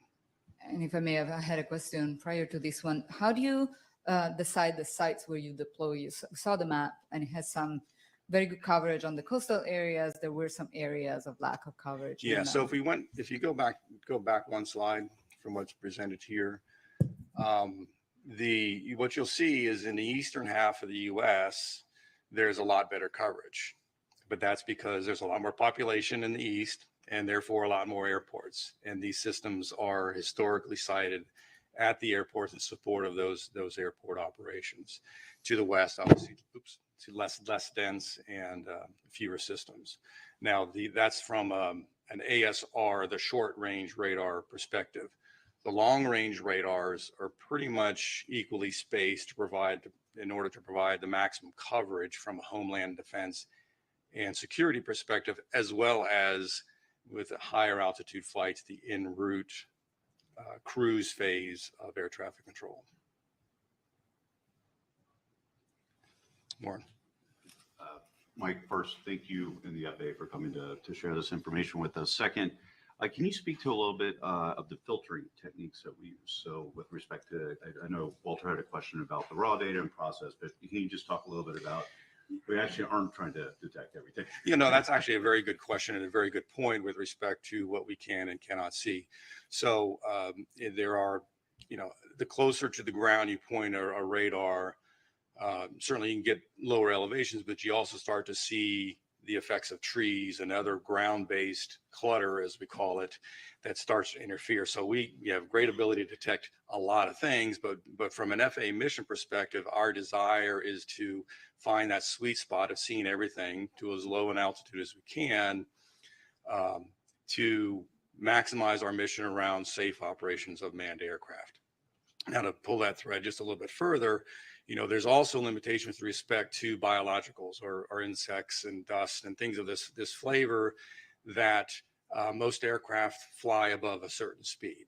So we typically will have filtering settings on our systems to get rid of the stuff that really is leaves or insects or things of that nature, so that we provide as clean a display for the controllers. So there are specific settings that we can adjust, and it's been learned over many years to perfect those, what we call optimization of those kinds of filters, to get rid of what is not a manned aircraft, not an aircraft, and provide as clean a display for the controllers as we can. Yes.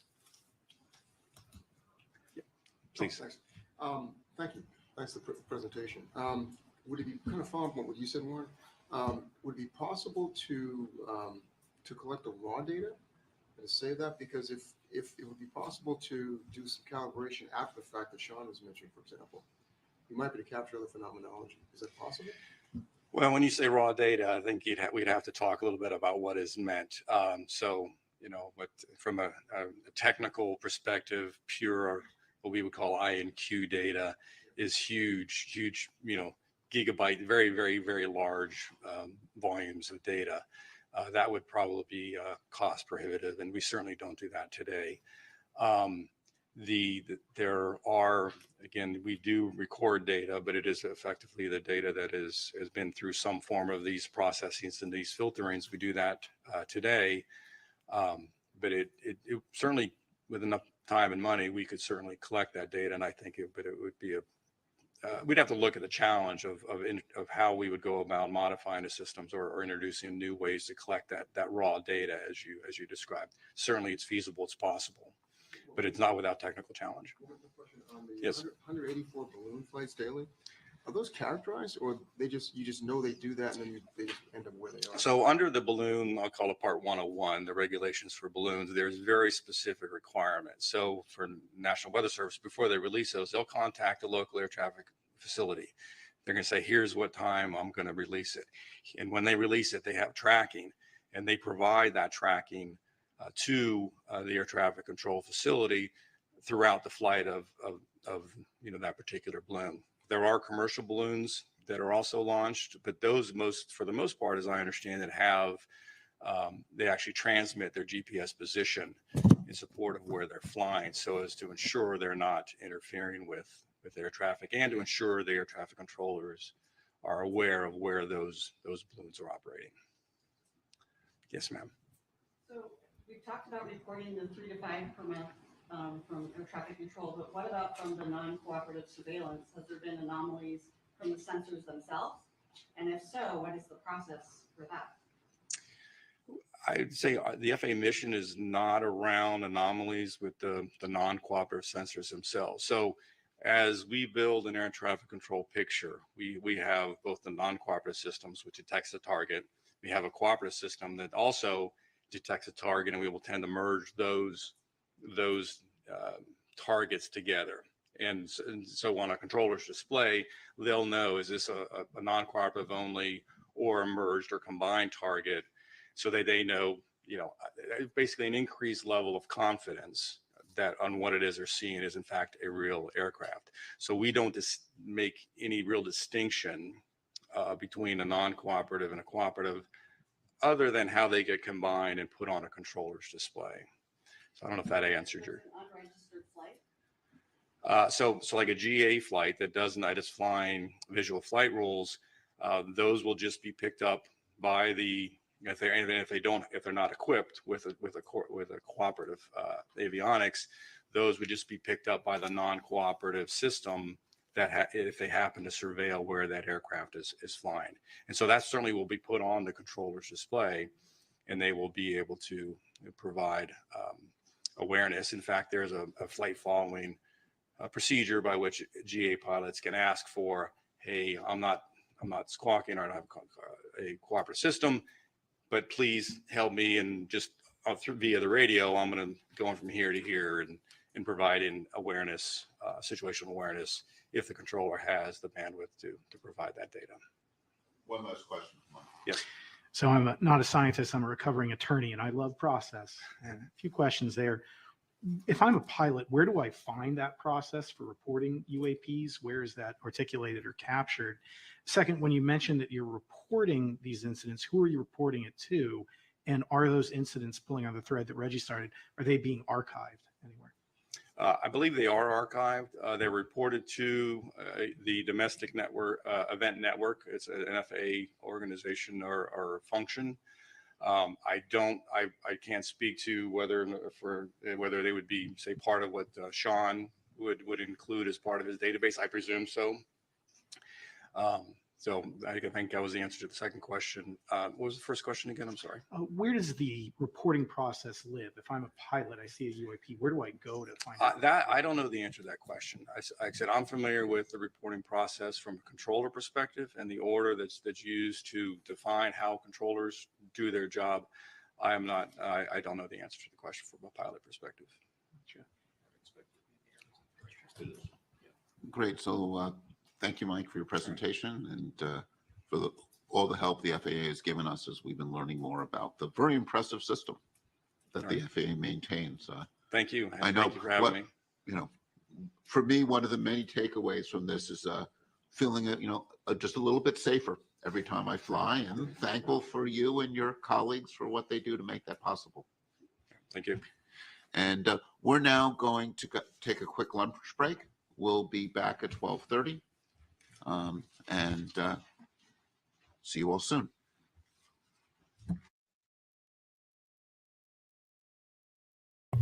Well, ladies and gentlemen, that is the first portion of this press conference. Might be joined by a guest or two. We'll see. Hang on, they have music playing, so let me get rid of that real quick. And I will monitor the feed to see what's going on.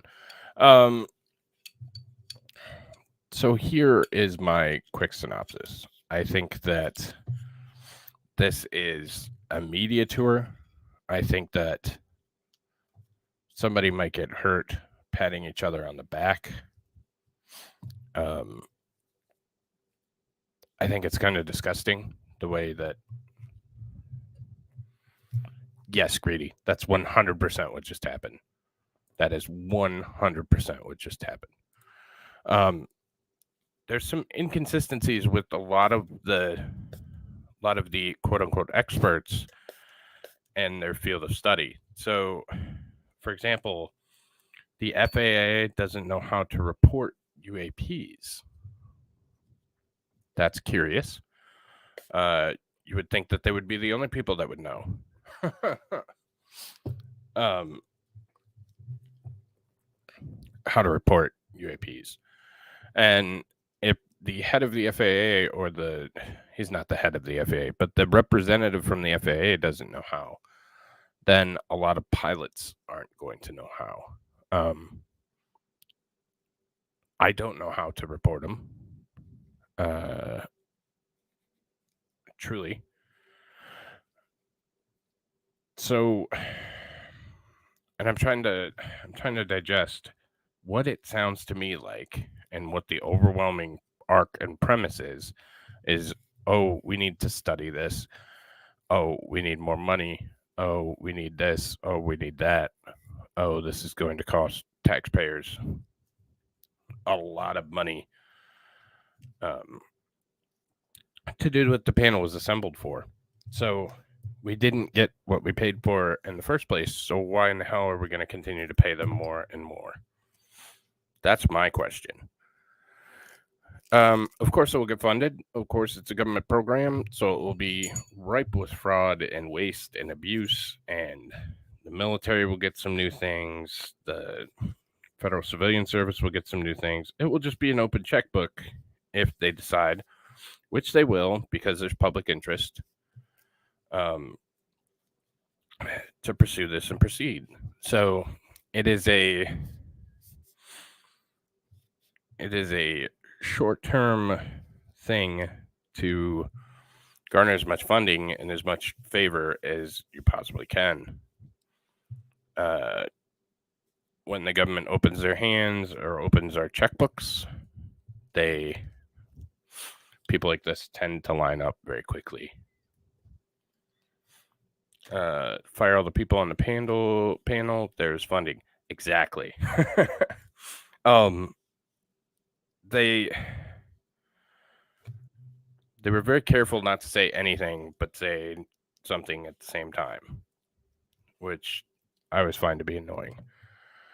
And we're joined by the great Kaiser Pineapple. What's up, brother? Hey, what's going on, guys? Been a while. Yeah. You've been busy though. You've been posting Uh, a lot. Yeah, I've been trying some new things, working on myself, just trying to kind of reevaluate and fix a couple of things here and there. But yeah, I've been enjoying it. It's been nice. Good deal. Good deal. So I'll ask you straight away, what's your immediate thought on this? Oh, dear God. Well, I so far have not seen anything that, in my opinion, is even remotely worthwhile out of this entire press conference. I mean, it's remarkable to me that this is being played up as if it's actually some kind of joint task force to look into this situation. But so far, I've heard a lot of, well, they kind of exist, but they don't exist, and most of them are just anomalies, and we don't.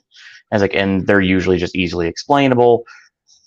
But if you do like 5 minutes of research on pretty much any, if you do 5 minutes of research, you can see tons of these incidents that are directly invading over our airspace with impunity.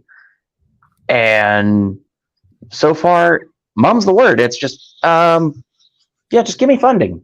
Give me new funding. Right. And that's so there's 2 points that I want to make. One, that is the tradition of the bloated government. Bloated government. Yes, exactly. Give me more money and then I'll figure it out. Give me more money and then I'll figure it out.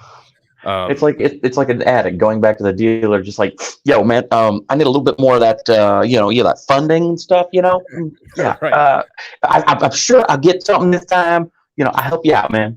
Right. This Oh, will be the come last on. time. I'll get it after this This will be one. last time. Oh, yikes. But yeah, I think that's certainly one of the things. I think the other consideration here is the scientific community has and it's always been a problem, and that's largely been my job in science is to speak nerd and English. That's what I always say. So I can do it well enough to get along. But one, they speak nerd, and that's it. And two, there's such an elitist mentality to the scientific community anymore that is kind of disgusting. It's not what I think the scientific process should be, and I don't think it's conducive to finding the correct answer. I would agree with that, because we should be in search of fact, not truth. Right. We should be in search of actual verifiable evidence that we could point to, and the evidence actually, when you look at it, points to there is something going on. We don't know where these things are from, but they have capabilities that far outstrip anything that we have. And again, so far, mum's the word on everything. But at the same time, I'm not convinced, based off of years of research that I've done independently, that I'm not even entirely sure that these panels and whatnot are even actually dialed in to a lot of the, I guess there are echelons in the government that are above the highest, that are above what we consider top secret. Right. And yeah, if you talk to any of the scientists, like there are actual verifiable scientists. Jacques Vallée is a great example of this. Jacques Vallée has materials, physical metamaterials that they have been analyzing. They had to invent an entire new type of microscope that can look at things that are far, far beyond what we can even imagine, as far as the purity of these elements with these new microscopes. Right. And it has to be manufactured. We have physical materials that are recovered from these sites. We have multiple things. Varginha in 1996 was incredible, and we have actual verification that the United States intervened in that incident in Brazil in 96. Right. Well, so I have just an example, and I know that this one's overplayed and everybody's heard of it, but I went to Roswell 3 years ago. I have never been more convinced with the existence of UFOs, and people say, "Oh, well, what do you mean?" The way that the town is set up, the way that things are handled, the way that just the aura, like you can feel that something happened there by the fact that it's several hours on a single road in the middle of nowhere, and it's just this big oasis with a military base and all this bullshit, and you're like, that doesn't make sense. Like, it raises far more questions than answers. Right. And yeah, Roswell is one of those where I think part of the timing and everything, I mean, it's so far back and we have kind of issues with looking into it. But yeah, it's one of the reasons why the the case in Virginia in Brazil in 1996 to me is so compelling, is just because it happened so recently. The people that were involved are still alive, and it's the deeper you dig into this story, the more incredible it gets. I mean, we also have the aerial school in Zimbabwe. We have the I cannot remember the name of it, but it was a school in Australia where there was an actual landing, and apparently beings got out of this craft and spoke with these kids. These kids 20 years later have the same story, and they're like, no, seriously, this happened. And I'm like, look, I hate to sound crazy and whatnot, and I hate that because frankly I know that's what I sound like right now, but I mean, I'm following years of research. I'm following actual stories, like on the ground evidence and reporting. This is, good God, I've seen deserts that are more dry than, or that are less dry than this. Well, yeah, exactly. And so I checked my DM, and I'm disgusted, and I'm not going to bring it up because this is not the appropriate stream, but we will talk about that tonight. Sorry. For sure. No, I just got sent something that's absolutely disgusting about one of my favorite places. So it's concerning. But it's not the appropriate forum for. Blandris is trying to knock me off my game here. And, okay. It's not going to work. So yeah, sorry. It was one of those I felt like I just kind of went off on a tangent there. So my apologies on that. No, you're totally fine on that. No, I can say it. He sent me something about Chick-fil-A's CEO. We'll talk about that. Yeah. Yeah, not going there anytime soon. Yeah, I'll go there tonight. But no, I guess to kind of your point there, I mean, again, we're looking at a very weird situation here. I mean, if we want to talk about like actual like incidents that they're not talking about, I mean, they talked about the Mosul orb. They actually showed video of the Mosul orb, which I was surprised about to see. Yeah. But we still have 3 other videos that were declassified by the Pentagon, 2017. We have the Go Fast video. We have the Tic Tac from the 2004 Nimitz incident. We also have the gimbal footage, which was from an F-18 at 25,000 feet off the East Coast in 2015. I mean, heck, now we've got the footage from the deck of the USS Omaha from 2019. We have the actual video footage and eyewitness accounts from the 29 Palms incident, the Marine base in 2021. I mean, these are actual recent incidents that are over U.S. airspace and over U.S. military targets, and it seems like we're just getting the smoke up the butt treatment. Oh, absolutely. And so oh, we're not going to spend hours in a room looking at grainy footage. Well, Right. maybe you should. And some of it's not grainy footage. Like some of it's from the military. Well, we can't use military footage because military footage taken from an F-18 is still classified. Bullshit. It was declassified. You can find it on YouTube. I've got copies. Right. Yeah, and I mean, heck, the USS Omaha is crazy because we have night vision, we have thermal, we have radar, all of these. I mean, we have an actual Aegis radar tracking these things over the USS Omaha. I mean, I don't know how much. I mean, you're talking about multi-billion-dollar like equipment there that is seeing these things just flying around, like a whole fleet of like probably 24 of them over the USS Omaha. Right. And not going to look at grainy footage. It's not grainy, guys. It's not grainy at all. Excuse me. And then you get you get the normal, oh, well, blah, blah, blah, conspiracy theorists, blah, blah, blah. And it's just asinine. It's, you're not investigating anything. You're one, looking for funding, and two, looking for a career boost by patting yourself on the back. Oh yeah, it's ridiculous in this thing so far. I mean, we're supposed to be doing a 4-hour press conference, and God, I don't know if I can handle 2 more hours of this.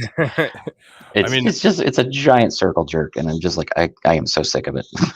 Well, I know, but again, I thought it was important to take a look at, but and I'll cover the whole thing, unfortunately. I absolutely believe that this is important and worth covering 100%. It's one of those that, whatever the outcome is, it is imperative that we watch it all and understand it and listen to what this is, because I mean, if it turns out to be nothing, then we can pretty well clearly go, okay, we know what's going on. This is just another, government money laundering scheme. Whereas, I mean, if they actually come out and say something, hey, this is big disclosure. Hey, we need to pay attention to this. Well, so Project Blue Book. So that was where I was going to go next. We'll go through all the, and I'm saying this just because to be kind of an ass about it. Go through all the notable conspiracy theories. This kind of flies in the face of all of them. They have an opportunity for disclosure, and they're not taking it. So that's confusing to me. Like, you set this up on a silver platter to be able to be like, yep, they exist, and carry out some of the information that we've seen. But of course, that doesn't get you the money and the funding. So maybe that's the revelation that comes in 2 months, 3 months, after they get their billions. But yeah, it seems kind of short-sighted, and it seems like there's a significant bias that went into the panel that is discussing this year. Significant bias. Here's something that just kind of it does beg the question. So we've had multiple programs like this over the years. I mean, we had Project Sign, and we had Project Grudge before we had Project Blue Book.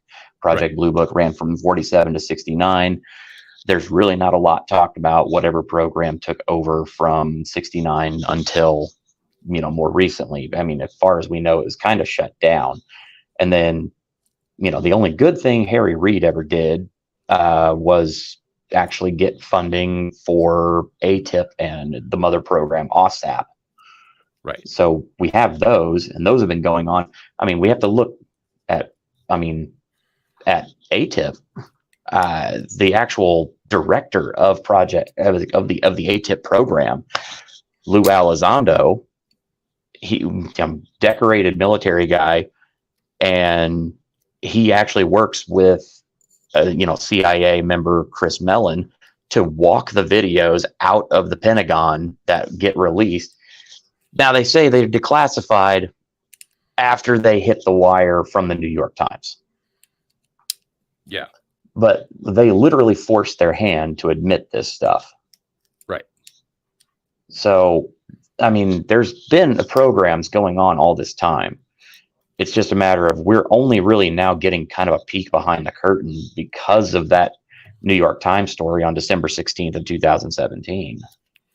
Yeah, and it's like, what else is out there? What are we missing? Because there's got to be more. There's got to be more to it. I think honestly, to really get to where, I mean, a lot of the where the truth lies right now, you gotta dive in, and you got to go to a lot of folks that really, frankly, the government doesn't want you to talk to. Right. And it blows my mind that on December 16th, it was like 2017, the entire world changed and nobody noticed. Mm-hmm. That was the day that the Pentagon, our government, acknowledged that these things do exist after over 70 years of denial. Right. And now they're trying to roll back the curtain and try and make it so that it's easier to, report these things and destigmatize reporting on them. Well, I mean, hey, credit where it's due. That's a great idea. But why now? Why now? Why now? Yeah. Maybe because you got caught with your hand in the cookie jar in 17, but that's just my opinion. I mean, frankly, it's interesting. I'm fascinated by it. I'm interested to see where they go with this. But again, yeah, I think that I think Aero overall, I think because Aero's funding comes directly from the Pentagon. I think Aero's probably got more legitimate information, and I'm positive that they've got more legitimate info that they're not releasing for obvious reasons. Yeah. I hate to say it, but I feel like the NASA program is just a giant suck fund. Yeah, and NASA's gone so damn woke. Yeah, it's sad, really. I mean, we remember when NASA actually used to, innovate and push and strive and actually be, cool. And now, not no more. Yeah, I think we need to definitely find a way to. I mean, that's one part of the reason why I love what Elon's doing with SpaceX, because we're trying to unlock that pioneering spirit again. Yeah, and I mean, Elon's not the only one, right? And that's cool to see too. Fantastic. Yes. So I mean, shit. Sorry, I'm trying to thread this fucking thing in there. Impish does make note of something. Kaiser, when UFOs show up in the skies of the White House, you're going to see panic and craziness. Well, actually, yeah, because that was part of what happened in 52.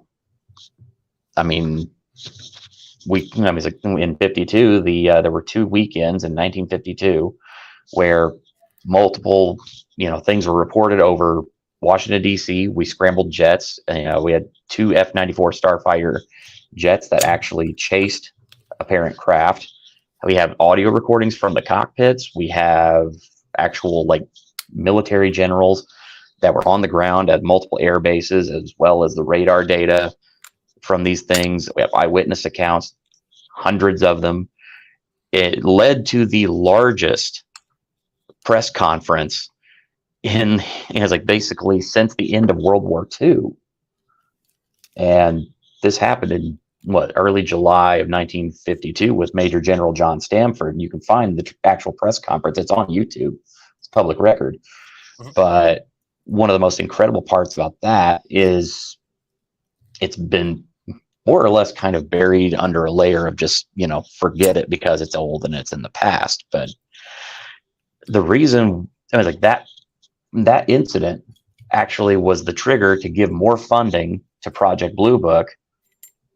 And Project Blue Book from that point on was tasked with basically finding a way to suppress a lot of the reporting, because the incident in 52 in Washington, D.C. crashed the teletypes. And they realized that it was a major security risk, because if it happened again and the Russians knew about it, it could be a potential way that they could stall out our first responder capabilities and gain a foothold and drop troops on our nation's capital. Right. And it's got to be more than a security threat. Like there's got to be something else to it. And it could be just that the government's in too deep and they have to continue to lie to us. But that seems ridiculous. We find out the government lies to us all the damn time. So what's any different from this one?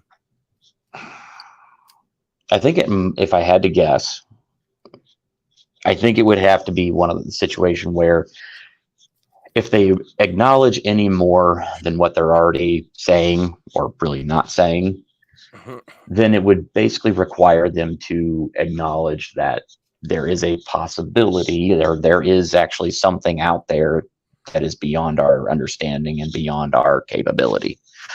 And for something to be out there that is beyond our capability, that's terrifying for everybody. And because, you know, America likes being the top dog for obvious reasons. Right. But I mean, again, at the same time, I'm kind of back to the same situation of just saying, I think, you know, kind of to Impish's point there, that if we actually go ahead and talk about this and we actually, the government actually admits, hey, yeah, this is happening. These are real and we don't know where they're from. And, you know, actually disclose, you know, crack open all the books. Mm-hmm. I have a feeling that they're afraid that it would be mass panic. I mean, because I mean, it is very possible. Okay. I mean, if I'm playing the Vegas betting odds, I mean, that's my thought process. But I mean, you're talking about intelligently controlled craft from really anywhere. And if any of what we know, or at least what we have been told from people, you know, like, you know, I'm not going to get into that, but I'm just going to say if some of the rumors are true, if these things use a sort of gravity propulsion system as they're supposedly have, mm-hmm. It completely breaks physics. It completely changes the entire game up, because then these things could be from anywhere at any time at any place, and we would have no way of knowing. Yeah, I think that there's some problem with our lack of understanding, but the only way to understand it is if we can study it, and study it openly with open source and all that kind of stuff. So I would agree. hide it doesn't do much for us. It just kind of, yeah, I don't know. So yeah, I think that there's so much more that we could be doing, and that the current situation, especially with the current bureaucracy, it's stifling any kind of understanding or any kind of, you know, as you said, open source. It completely cuts us off from any kind of innovation. Yeah, and our current system is, I mean, it's not conducive to advancing technology in any way. So, but they're back. So you want to grift real quick? And thanks for jumping on for me. Yeah, absolutely. So yeah, guys, I'm Kaiser Pineapple. I cover mainly more entertainment news these days, but I am going to be getting back on the live stream train here pretty soon. Actually, I'm, depending on how things go, I may do something tonight. I don't know, but I'm going to try and get back on the horse, so to speak, and do another Edge of Reality very soon, because we got a lot to cover, and we need to do episode 2 of my UFO primer series, kind of going over the basics I think everybody should know about this phenomenon. And I think this would be a perfect candidate for talking about on that program. So, yeah, that's it. Good jumping off point for sure. But yeah, okay. I mean, you're welcome to hang out. Absolutely. I'm gonna just mute and let it play. But yeah, you're welcome to chill. So yeah, I think I'm probably going to dive off once the you know, the whole thing gets back and they all get started again. And because there it is. So I think I'm going to go ahead and dive off. So I'll be quiet and I'll just be listening in the background, lurking. All See right, y'all buddy. later. Thanks for coming on, man. Have a good one. Absolutely. Thanks for having me. That was the Kaiser Pineapple, and we have the lovely elevator music, but they are all back in their seats. We're at 12:30. I hope they had a great lunch.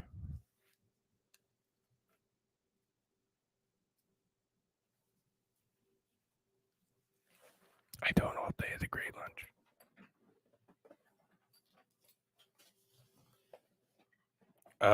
So yeah, I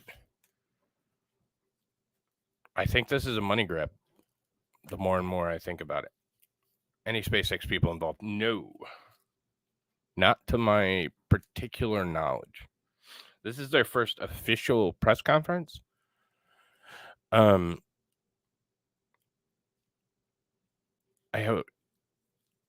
didn't even have lunch, Cheesy. I sat here and talked to you guys. I'd like to see if private companies like SpaceX would get involved. But to my knowledge, there's nobody on this panel. This is very, very ingrained NASA, the NASA folks. SpaceX is different in every conceivable way. So, well, shit, I thought they were back. I would have left Kaiser here for a minute, but everybody was back and they said something and then went back to music. So, let's see.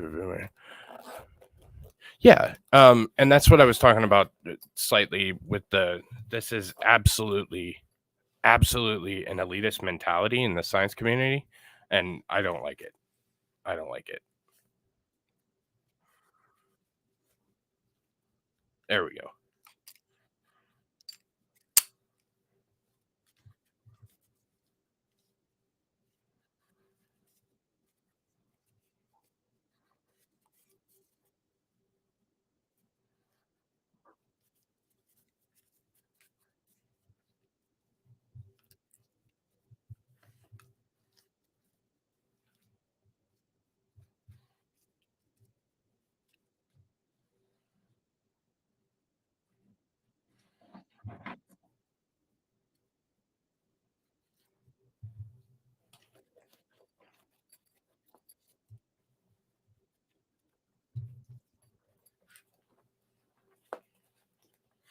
The Drake equation?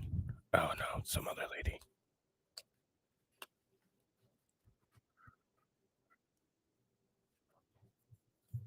There's no audio for it? Oh shit. Sorry I'm also about a that. science journalist now, and my job is to try and synthesize the Yeah, I information just finished that we've the last learned one. so far So I'm done. and summarize the situation. So if you will, put together a framework for thinking about UAP. Now I'm going to try and do this in a way that reflects the thoughts of the entire panel, although obviously we have a variety of opinions and ideas among us. So I'd like to leave some time at the end for you to weigh in with disagreements or concurrences as needed. So first, a housekeeping matter. The definition of UAP changed during the 7 months of our fact-finding process. UAP aerial phenomena, with aerial referring to events occurring in Earth's atmosphere. Talk about That their is one now major defined as change anomalous, is which includes the space, air, and undersea changing it domains. to anomalous. As a panel, I think we have decided to continue focusing our recommendations on the aerial domain because that is where the majority of sightings and events have occurred, and also because we couldn't fully pivot to address the expanded scope of the new acronym. Beyond that, there are 3 points I want to make. The first is that for a number of reasons, UAP are obviously quite interesting, right? That is why we are here. Recently, many credible witnesses have reported seeing unidentified objects in the sky, some of which are behaving rather peculiarly. In some instances, these reports include corroborating data from various instruments, various sensors. The challenge that we have is that the data needed to explain these anomalous sightings often do not exist, or incomplete for generating a conclusive analysis. This includes eyewitness reports, which on their own can be interesting and compelling, but often lack the information needed to make definitive conclusions about an object's provenance. We as a panel are thinking about the types of data that might add value to those reports and which could be useful on their own. As a corollary, to date, in the refereed scientific literature, there is no conclusive evidence suggesting an extraterrestrial origin for UAP. Collecting more good data for the scientific community to review in a peer-reviewed context will be important for progress to be made here. The second point, UAP offer an excellent opportunity to demonstrate the power of the scientific method and of empirically addressing a question using a multidisciplinary approach. It is our job as a panel to make some recommendations about how NASA might go about tackling this topic scientifically, taking advantage of the agency's resources, global outreach, and reputation. Key points to keep in mind here. For the record, nobody are asked that me to join this panel. Science is hypothesis-driven. Scientists build confidence in their theories by relying on well-calibrated, well-collected data, using well-established methods with rigorous evaluation and independent corroboration. In science, skepticism is not a bias, nor is it a bad word. It is not our job to define nature, but to study it in ways that let nature reveal itself to us, regardless of how exciting or disappointing that reality might be. And to that end, when we're thinking about making recommendations about how NASA can tackle this topic scientifically, I think it's important to remember that it's not NASA's job to replicate the efforts of the Department of Defense, but rather to consider approaches that are complementary to what the All Domain Anomaly Resolution Office is doing. And so one of the questions that we as a panel, I think, need to center is, what can we recommend that NASA can do that the DoD cannot? Third point, to that end, what are we even looking for? How are we defining this problem? And how do the available data define what seems to be, to borrow a cliche, a very slender needle in a very big haystack? We heard a little bit about that today from Dr. Kirkpatrick, who reported that there have been 800 events collected over about 27 years. And between 2 and 5% of those events display signatures that could be anomalous, defined as anything that is not readily understandable by the operator or the sensor, something that is doing something weird. Mr. Free and some of the experts on our panel have defined the background on which those events exist, the amount of stuff in the sky at any given time, like so. On average, FAA air traffic control handles 45,000 flights per day in US airspace, with 5,400 aircraft in the sky at peak time. Worldwide, on average, there are about 1,600 weather balloon launches per day. In the US, there are at least 184 of those balloons launched, and that doesn't include private companies or research flights. There are about 1.69 million recreational or model small uncrewed aircraft systems, and an additional 880,000 drones are registered for commercial use. And these are not controlled by air traffic control, and they're not scheduled flights. So that's our challenge. So when making recommendations as a panel, I think we need to look at what kind of imprint we want to leave. What does the situation look like 5 years from now? What does it look like 10 years from now? Why are we making these recommendations? We heard a little bit about this morning from both Mike and David, who noted that many discoveries in science are rooted in initially unexplained and bizarre phenomena. So by carefully scrutinizing the sky, or however we end up defining our search space, and by collaborating across disciplines, we are likely to learn new things about our planet. That's a fact. And that's the commensal science case we might want to consider when making recommendations here. All right. Does anyone have thoughts? Questions, thoughts, comments? Carlin. I guess I want to challenge a little bit.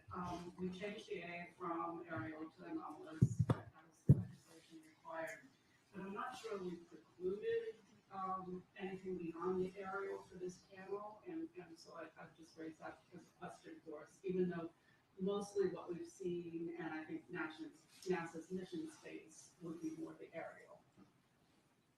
I agree with you. And I think that is a parameter that we need to define as a panel.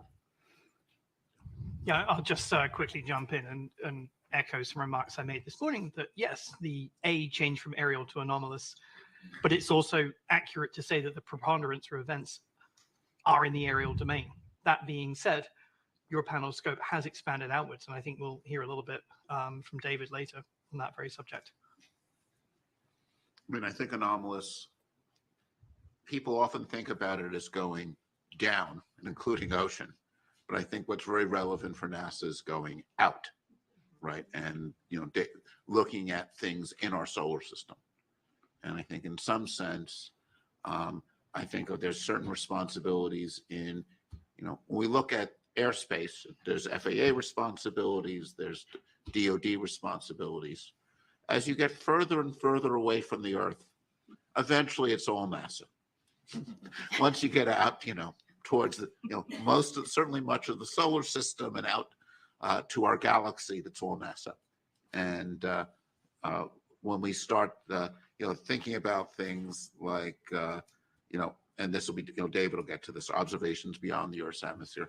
I think this change in language lets us also think about outward, you know, further out in the solar system as well. Good, yeah. Other thoughts? Great. Did I summarize everything totally accurately? Awesome. Excellent. Okay. Thanks, everybody. Paula.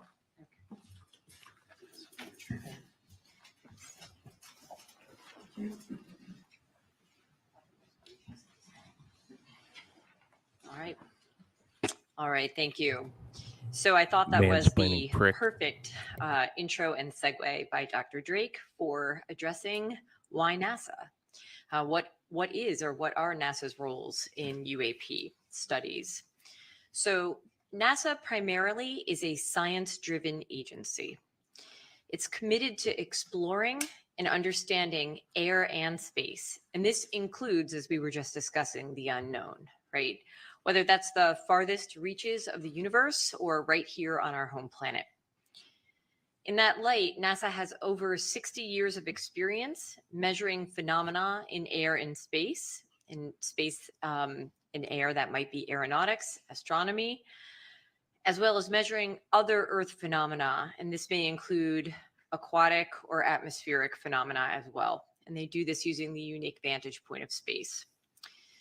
NASA's mission, data, and technical expertise in science and engineering may also help investigate and understand any of the reported phenomena. It makes sense to explore what new observations or measurements or studies might contribute to the understanding of reported phenomena. In that light, Dr. Fox made this point this morning, there's a tremendous archive of NASA data. These are from satellites and other space-based and ground networks, as well as other assets, and these are freely and openly available to the public. NASA research, as was mentioned, also supports a wide range of methods. This includes advanced data analysis, modeling, cutting-edge computational and data visualization tools, and these are all useful for investigating unexplained observations, which may be crucial in studying these phenomena. Discoveries and results are all publicly available. And this can be something from the characterization of extraterrestrial solar planets or the hole in the ozone layer. And these are communicated publicly through many outlets through the agency. NASA also has a long-standing public trust. This is essential to communicate those findings about phenomena to the public, and, as was mentioned several times, very important, to destigmatize the reporting and raise awareness of cultural and social barriers to doing so. NASA has a unique strength in leveraging public and private partnerships that could result in new technologies that may be useful in observing and understanding reported phenomena.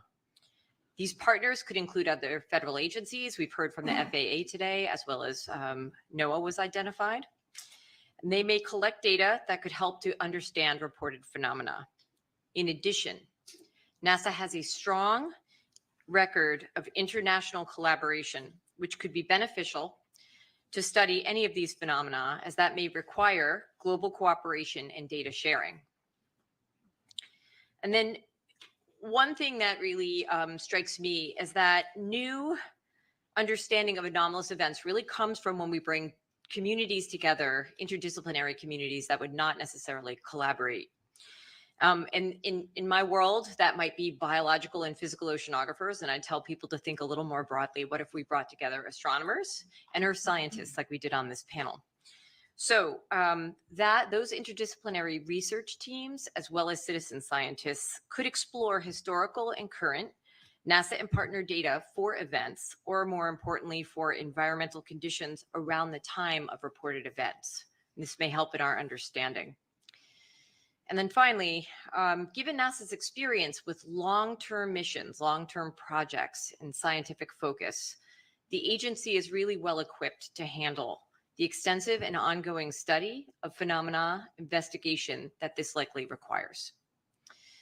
So hopefully that gave you some thoughts as to why NASA. I don't know if any of my fellow panelists agree or disagree. Discuss.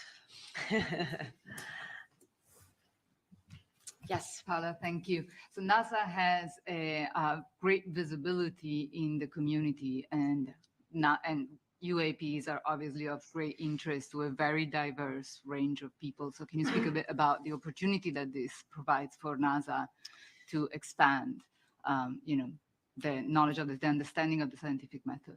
Yes. So it's a great question. There are multiple opportunities I think UAP present. The first, as I mentioned, I think is to bring together interdisciplinary research teams and scientists and citizen scientists to really take a look at, with an objective and perhaps unique eye, what the NASA data archive actually means.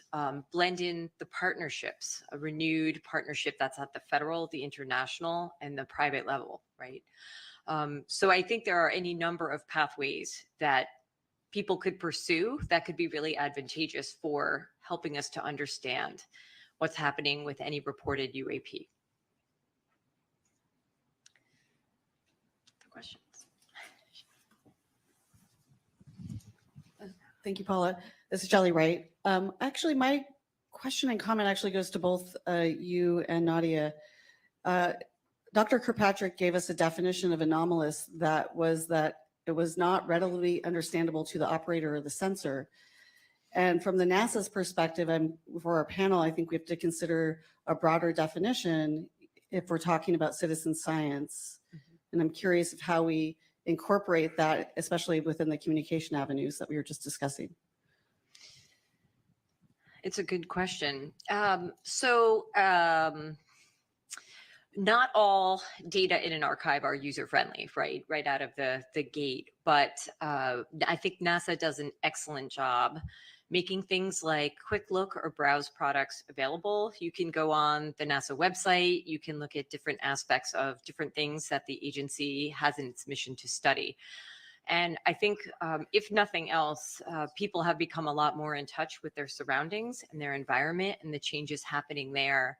And so I think there's probably an opportunity for people to maybe not become overnight experts in how to process satellite data and use it for basic research in a complex fashion. But there are ways to utilize those data to look at your environment if you think you've seen something or you wish to report something. So communication, engagement in the public, I think, is a really important part of the destigmatization, for sure. Nadia, I don't know if you have anything to add. I was struck by the phrase "not readily understandable." I felt like that was actually doing a lot of work. So I think for our purposes, we probably want to come up with a slightly more specific definition of what anomalous actually means. Yes. Yeah. Okay. Good. Thanks. Federica, you're up next.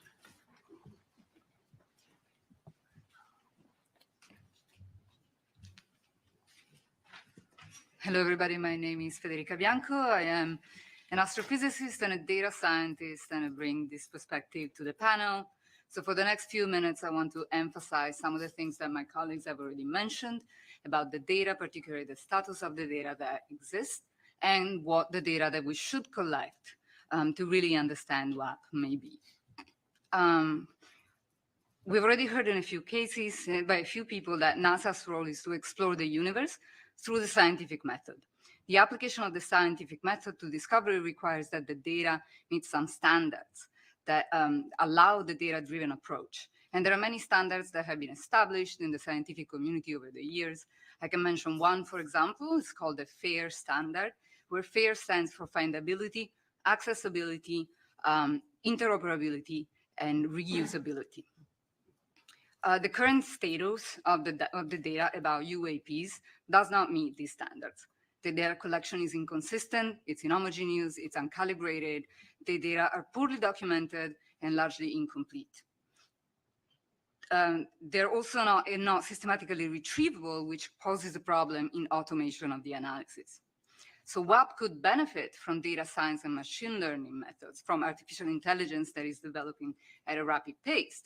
But machine learning and AI cannot be applied until the data meet these standards. Even to study a single event currently requires a significant lift in retrieving the data and the metadata that may or may not be available. And this lift is at the moment entirely person-powered, which means that it cannot be automated to apply machine learning methods. Organized repositories need to exist to enable the automation of retrieval of the data and the metadata, and this is a necessary premise to enable the systematic scientific approach to the study of UAPs. Anomaly detection is a well-developed, although notoriously hard discipline, and which has seen tremendous advances recently with data science and machine learning. Usually, this means detecting rare and unusual signals in a complex that is noisy and rich with phenomena that we know. So there are two general approaches to anomaly detection in the scientific community. One is the following: if we know the signal that we expect, we can model it and we can simulate it and maybe inject it in our data.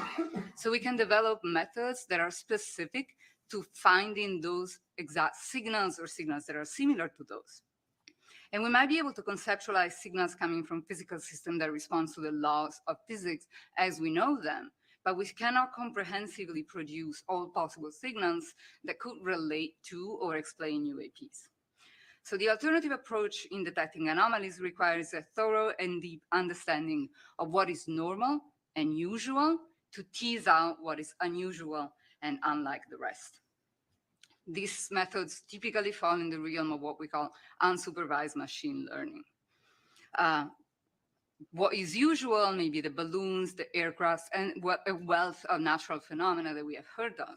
And what is unusual, what is an anomaly, means anything in that is not consistent with the way in which those things look in our data. Once the anomalous signal is detected, it can be studied in more depth, either through the discovery data itself, but that may not be sufficient. So then we may need to collect additional data to study these anomalies. And this is something that in astrophysics, we typically refer to as follow-up data. This can be very hard, especially if the phenomena that are anomalous are also ephemeral in time. So you have to promptly respond to the detection and set up follow-up observations. It's an extremely hard game, but it's something that is seeing a large development in astrophysics in recent years with the study of anomalous detections in the universe.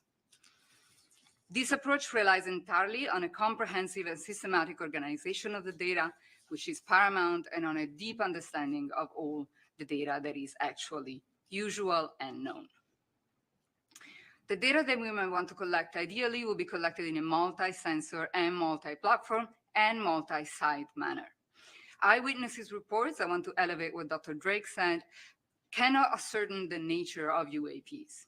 However, they should be considered because they may contain important information, for example, persistent sighting locations or seasonality. But they only really work if joined with quantitative data collected by sensors, as well as biophysical and psychophysical assessments of the witness and the impact that the experience has on them to really reveal the nature of UAPs. you've heard it from my colleagues a number of times. The data needs to be collected by sensors that need to be calibrated or calibratable. So we need to collect not only the data, images, sounds, spectral characterization of what we see, but metadata. The sensor type, the brand of the sensor, the noise characteristics, time of the acquisition, instrument sensitivity, as well as information about the circumstances of the data collection, for example, temperature or the location, or the conditions in which the sensor is at the time of collecting the data. The data should be collected simultaneously by different platforms, ideally in different locations in a multi-sensor system. So some of the data that we may want to collect are images, but also temperature, sound recording, spectral data emissivity that tells you the color in a very fine grid, as well as monitoring the motion of objects, which has been very important to identify what we have seen as UAPs that have been reported. Much of this certainly can be achieved with professional grade infrastructure and both new and existing infrastructure to do that, such as astrophysical and geographical observatories, both on the ground and satellites. Some modern observatories in particular are designed for the detection of time anomalies specifically, as well as for the detection of objects that move rapidly in space, near-Earth objects, asteroids, meteors, etc. So those could be leveraged for the study of UAPs. There is also some effort ongoing in the developing of facilities that are specifically designed to detect UAPs, and many of those comply with the characteristics that I just described. This level of information, though, can also be obtained by the public. We could crowdsource the data collection if a platform to crowdsource exists that supports the collection of data and metadata and the transmission of data and metadata. And we think that NASA might be able to play an important role in the development of this platform. To echo what Dr. Bontempi said, NASA has a wealth of experience in coordinating scientific studies, efforts across discipline and domains, serving as a bridge between communities in the interdisciplinary studies and studies across different countries. All of these can be supported, all of these can be leveraged to support the work of the other agencies in the identification and explaining UAPs. NASA also has a really important experience in data curation. We have heard about the sophistication of the analysis of the data that NASA provides, of the sophistication of the calibration that the data that NASA shares arrives to. We have heard about the open data policy that NASA data goes under. Furthermore, NASA has recently spearheaded an effort to review NASA and NASA partner archival data to prepare them for machine learning and AI, so that data can be served to the community directly and ready to apply AI methods on it. This is an important experience that could be leveraged in the study of UAPs. However, we do want to emphasize that the current status of the UAP data will make this lift really hard compared to even what is being done by NASA for astrophysical data. And finally, I wanted to emphasize what my colleague said. NASA has a great visibility. UAPs are of great power, of great public interest. And this could be an opportunity to really increase the reach of science, help people understand the scientific process, and maybe diversify the scientific community by attracting new talent into the scientific community due to the visibility of the problem. And I think that's all of my remarks. Questions? Lots of questions. Do you want to go, Richie? So on the whole crowdsourcing front and getting reports from citizen scientists, what do you think along those lines? Is it providing a set of guidelines for how you report? Is it open sourcing a set of applications for cell phones to be able to pull in a lot of the right metadata? What does that look like?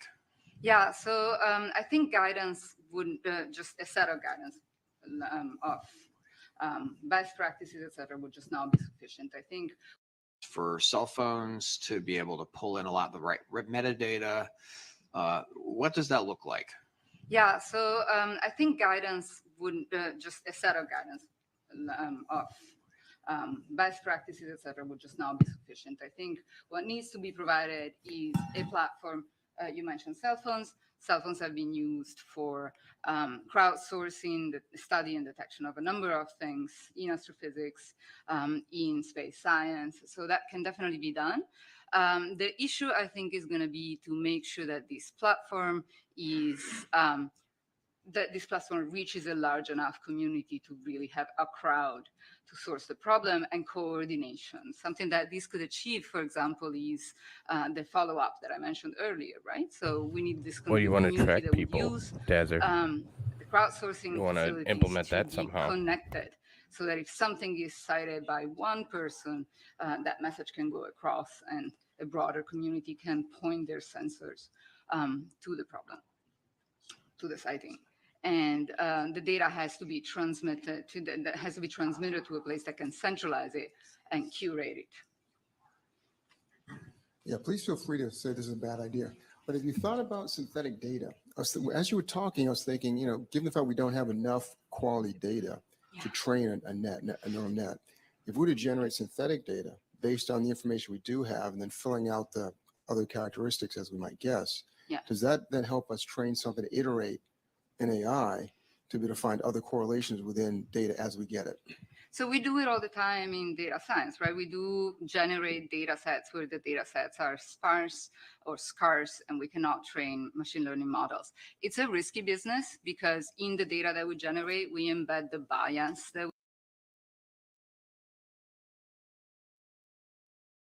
we have. So we embed our thinking about the data, the way in which we think the data looks and the way in which they think the anomalies look. So particularly in anomaly detection, it is a very difficult thing to do, to try to make sure that you don't bias your models to what you know. I want to come back to this topic of anomaly discussion in our general discussion. We're sort of starting to run a little late, so I want to cut off questions now, but we do have a little time later at the end. So don't forget your questions. Bring them up again in discussion, and we'll talk more later. Great. So David's our next speaker.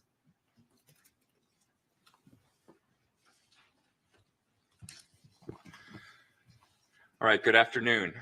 My name is David Grinspoon. I'm a planetary scientist and astrobiologist, and I'm going to talk for just a couple of minutes about how observations beyond Earth are relevant to our study of UAPs. Many of NASA's missions are, at least in part, focused on answering the question of whether life exists beyond Earth. Astrobiology is the study of the origin, evolution, distribution, and future of life in the universe. As part of this, we consider how to search for biosignatures, observations we can make of other planets which might betray the presence of life. So we look for things like anomalous gases in the atmospheres of planets and other anomalies which may possibly reveal the presence of life. When we discover such an anomaly, we don't conclude that we've discovered life. We seek more data to understand what we're seeing, and often this leads to other new discoveries. Similarly, we can talk about looking for technosignatures, observations we can make which might reveal the presence of technological activity somewhere else. NASA is also supporting some research studying technosignatures. While there is at present no evidence we're aware of suggesting an extraterrestrial source for UAPs, these existing NASA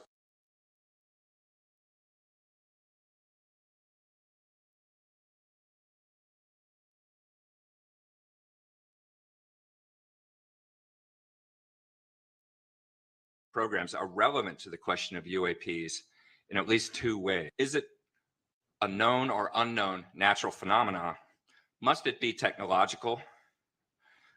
Is it known terrestrial technology? So these scientific communities have relevant experience in determining and communicating about whether observations which first appear to reveal extraordinary evidence actually justify making extraordinary claims. Second, if we do acknowledge an extraterrestrial source, however unlikely, as one possibility for UAPs, then these objects must have traveled through the solar system to get here.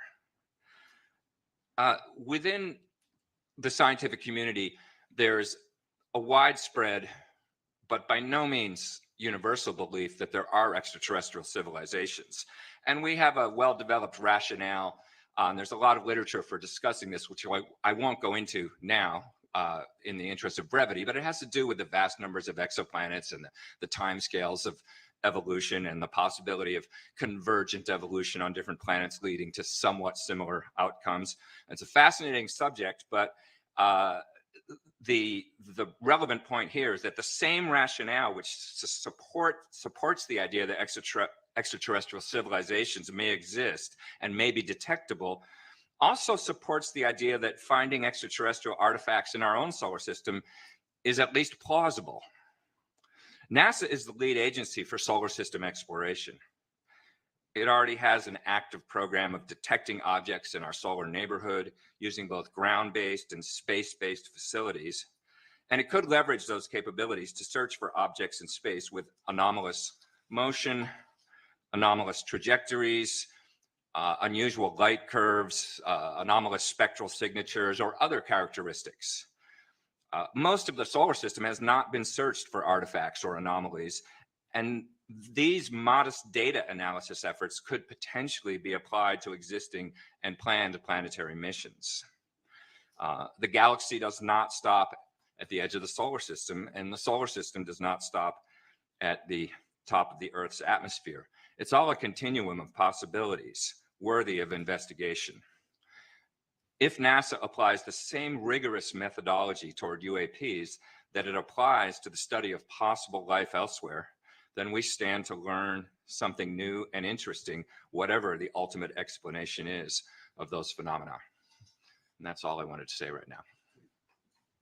We have time for one or two comments or questions or thoughts. Yeah, thank you for that. You know, it struck me while you were speaking about biosignatures that we do a lot of that type of analysis, right, in our home planet in different capacities. And so it's more of a comment, but I wondered your thoughts on, you know, bringing together those communities that might not work together and whether that would aid in, you know, not only establishing what's normal, but enabling the detection or maybe the understanding explanation of a UAP if reported. Absolutely. I mean, the focus of my talk was observations elsewhere, but in fact, most of what the field of astrobiology has to study is here on Earth, because after all, it's our one example of an inhabited planet, and it's a little bit easier to get to make observations. So yes, any insights you have in that area, or any suggestions for collaboration between those communities would be very valuable.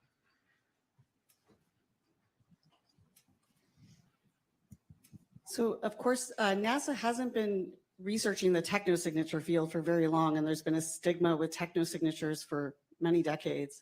Are there any lessons learned we can impose from the technosignature and the study community to the UAP in solar system studies?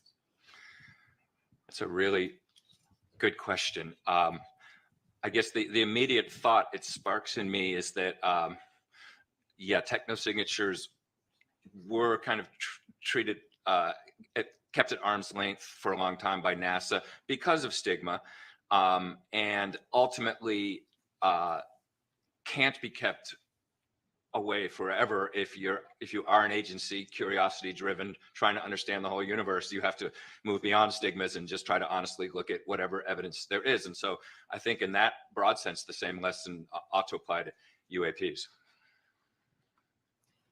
As someone who has been working in astrobiology and data sciences for some time now, it strikes me when both Dr. Bianco and you talked that the differences that seem to me between biosignatures and technosignatures fields and the UAP field, again, relies on the data. So biosignatures and technosignatures, they have very well standardized data sets. They have been collecting data sets for some time.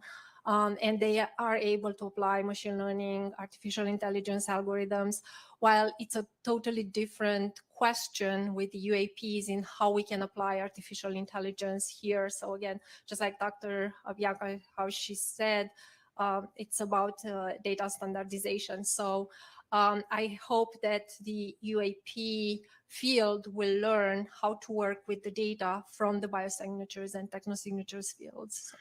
Yeah, that's a good point. The one point I'd push back on a little bit is whether technosignatures has a lot of data in that sense. The one part of technosignatures, which is looking for signals from radio and optical and that sort of thing that's been, associated with SETI for a long time. You're right. There's a lot of data there that we've been collecting, but the term technosignatures is sort of newly being adopted, and it, in a way, it reminds me of the distinction we heard from the FAA about a cooperative and non-cooperative. That with technosignatures, we're looking. There's more of an emphasis on finding technology that is not necessarily intended to signal us, but just sort of doing what technology does and finding ways to, so it's not looking for signals as much. And in that domain, we have not necessarily been collecting information for that long. But your point is well taken, that there are lessons learned from certainly the astrobiology and the sort of classical SETI field, where we've had a lot of data, and we could look at how that is analyzed and try to collect the data for UAPs that will be amenable to that same sort of analysis. Great, thank you. Carlin's next.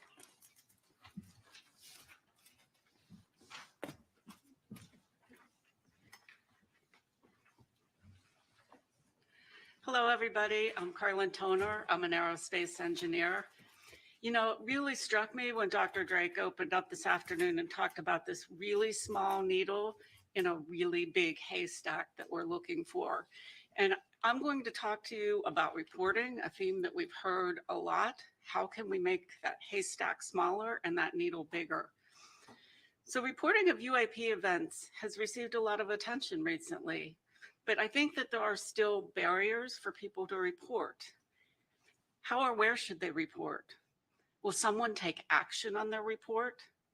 Will the reporter be believed, or will they be shamed? We've heard over the course of our fact-finding that many scientists and aviators consider the study of UAPs to be fringe at best. So this suggests there's a significant negative stigma associated with reporting or even researching such phenomena.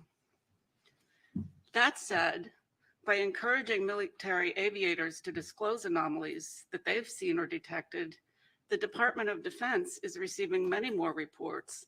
I think in the time that we've been looking at this topic, growing from an ODII report that was something like 500 to, I think this morning we heard something like 800 now, so that's accelerating.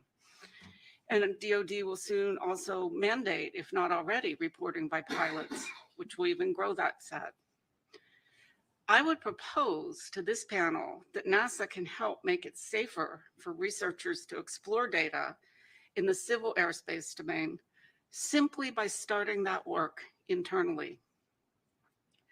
NASA could look at how civil anomaly data is shared, study how to incentivize reporting, assess the possibility of crowdsourcing data, which I think we've heard a bit about this afternoon, or sponsor and participate in conferences on UAP detection. Our team has really only seen, I'd say, a few unclassified images of UAP, which lack the contextual data that's needed to understand their true nature. And I believe we've heard a single firsthand account from a former military aviator. So one of my colleagues, Josh, has an example to show just why it would be important for NASA to also help shape how the data and information is reported. But before I turn the mic over to Josh, I want to make a recommendation to my fellow panelists that we consider advising NASA to more fully assess the cultural and social barriers to studying and reporting UAP, and for NASA to implement a plan to leverage its brand image to start removing these obstacles. Josh, why don't you go up and then we'll take discussion after your presentation. So you can call it my slide deck if you want. Thank you.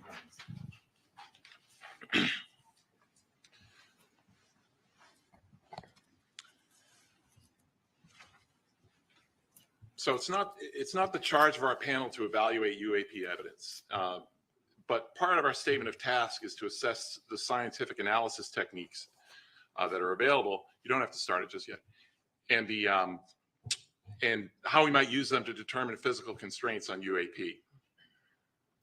The UAP reports with the most detailed contextual information are the ones from the Navy aviators, and they're using a combination of ranging and infrared imaging information. And for these cases, we can directly calculate critical parameters of a UAP, such as altitude and velocity, under certain assumptions. And it's, the main point I want to make here is that this multi-sensor approach is absolutely critical to charting a path forward for UAP investigations, and that pertains to NASA as well. So I'm going to provide one example here just to illustrate the crucial role of science and scientific analysis, and the role of scientific analysis to avoid misinterpretation in some sense. Next build. Just hit space. Yeah, okay, so this is, this video was recorded by pilots deployed from the aircraft carrier USS Theodore Roosevelt in 2015. The example has been given the nickname "Go Fast" because it gives an impression of an object moving very rapidly against the ocean surface. And the question is this impression correct? And if not, what can we say quantitatively about what that object is doing in kind of Earth-centered coordinate system? Fortunately, the information needed to determine the altitude and velocity of this object is contained on the display. So go ahead and next. And this includes the elevation angle of the camera, the azimuth angle of the camera, the target range in nautical miles, aircraft altitude, the time reference in seconds, indicated airspeed in knots. This information in this video in particular has been discussed quite a bit on the web. So let's begin with the object altitude. Next, please. So knowing the jet's altitude and the bearing to the target, we can apply basic trigonometry to figure out where that object is in altitude space. And it's turns out to be, provided the range information is accurate, which can have some uncertainties associated with it, but the object appears to be at about 13,000 feet. An important aspect of this here is that it's sort of midway between the jet and the ocean. So it's the ocean that looks like it's right behind it is actually 4.2 miles away. And this is our first indication that some or most of the motion that we observe, the apparent motion of the object, is in fact due to the rapid motion of the sensing platform, which is about 430 miles per hour in this case. But we don't have to guess about this. So we have enough information on this display to actually reconstruct the encounter. Go to the next slide, please. And so this is what this is. This is using additional information on the screen, including the time axis. And so we know that this aircraft is banking about 15 degrees left, and you can compute through a simple calculator the radius, approximate radius of curvature of the flight. And the bottom line is, I won't go into detail here, but if you can get the bearing and range to the target at two locations with known separation in time, you can figure out how far it moved.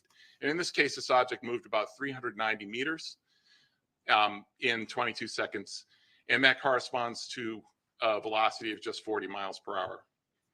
And so that's a velocity that's consistent with wind speeds at 13,000 feet. So it's not our task to conjecture what this object is, but it's an example that illustrates the type of data needed to determine critical parameters that will help us identify such objects going forward. In addition to the importance of quantitative analysis, this example also serves to illustrate the kind of cognitive bias we have to contend with for UAPs recorded from unfamiliar perspectives. And Sean Kirkpatrick showed another example of that. This is a parallax effect case. Thank you. Any questions? Thanks. Actually, before we have questions, this is actually a good moment. Sean, I want to comment on one of the questions. If we bring Sean up and then take questions for everybody or more discussion.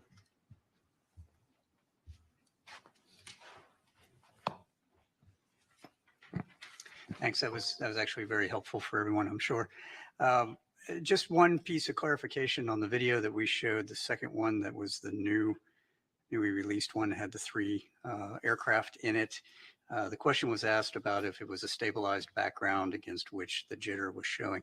I am not 100% certain of that answer. It might just be a bunch of dust on that sensor, but let me go back and get you a more fulsome answer. It is either stabilized background or it's just garbage. But in either event, the 3 aircraft are jittering because of the platform. But that's another example of exactly what you're saying, right? It's the perception of the operator who thinks it's doing something else when it's actually just your own camera.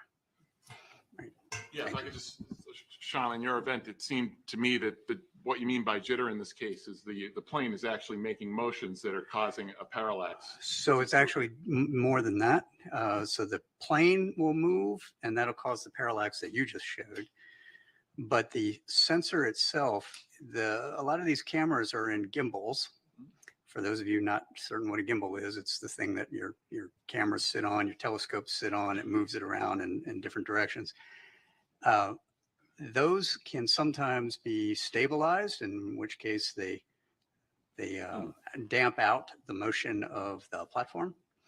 And in other cases, they're not, and they jump around. And so what you're actually seeing in that video is what we call jitter of the sensor against the platform. So the platform's moving and the sensor is moving. It's not a stabilized against the target.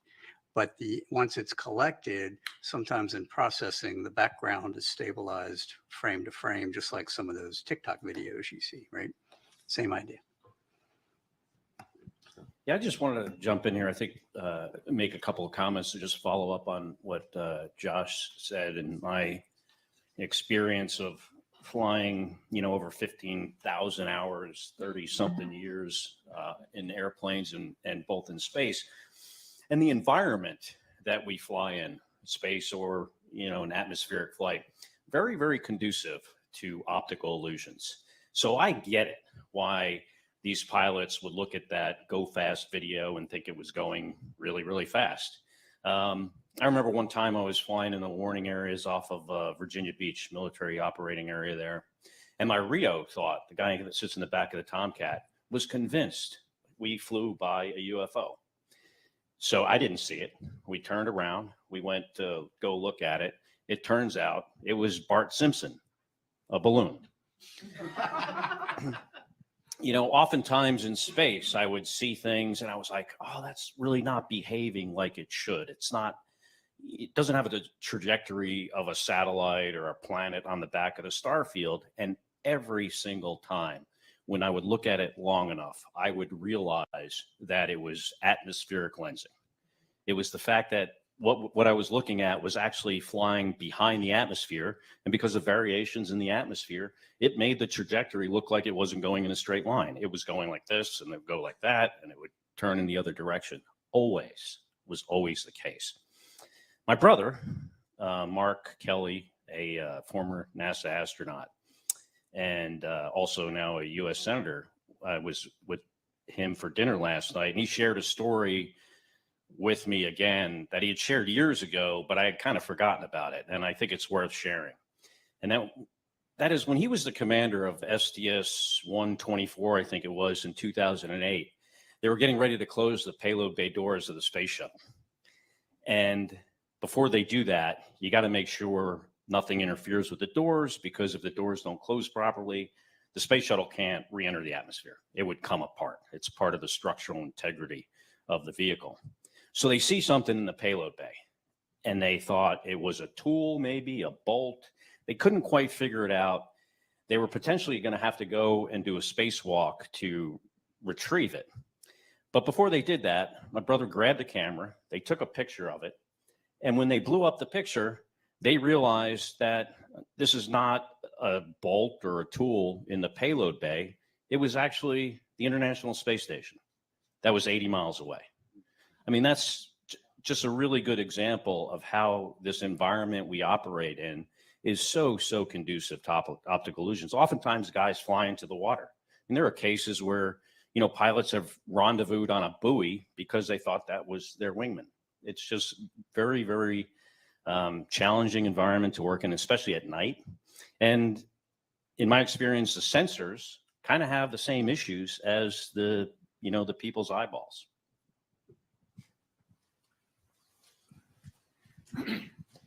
So per what Scott just said, I think we need to take it as an action to investigate unidentified animated phenomena to go after Bart Simpson.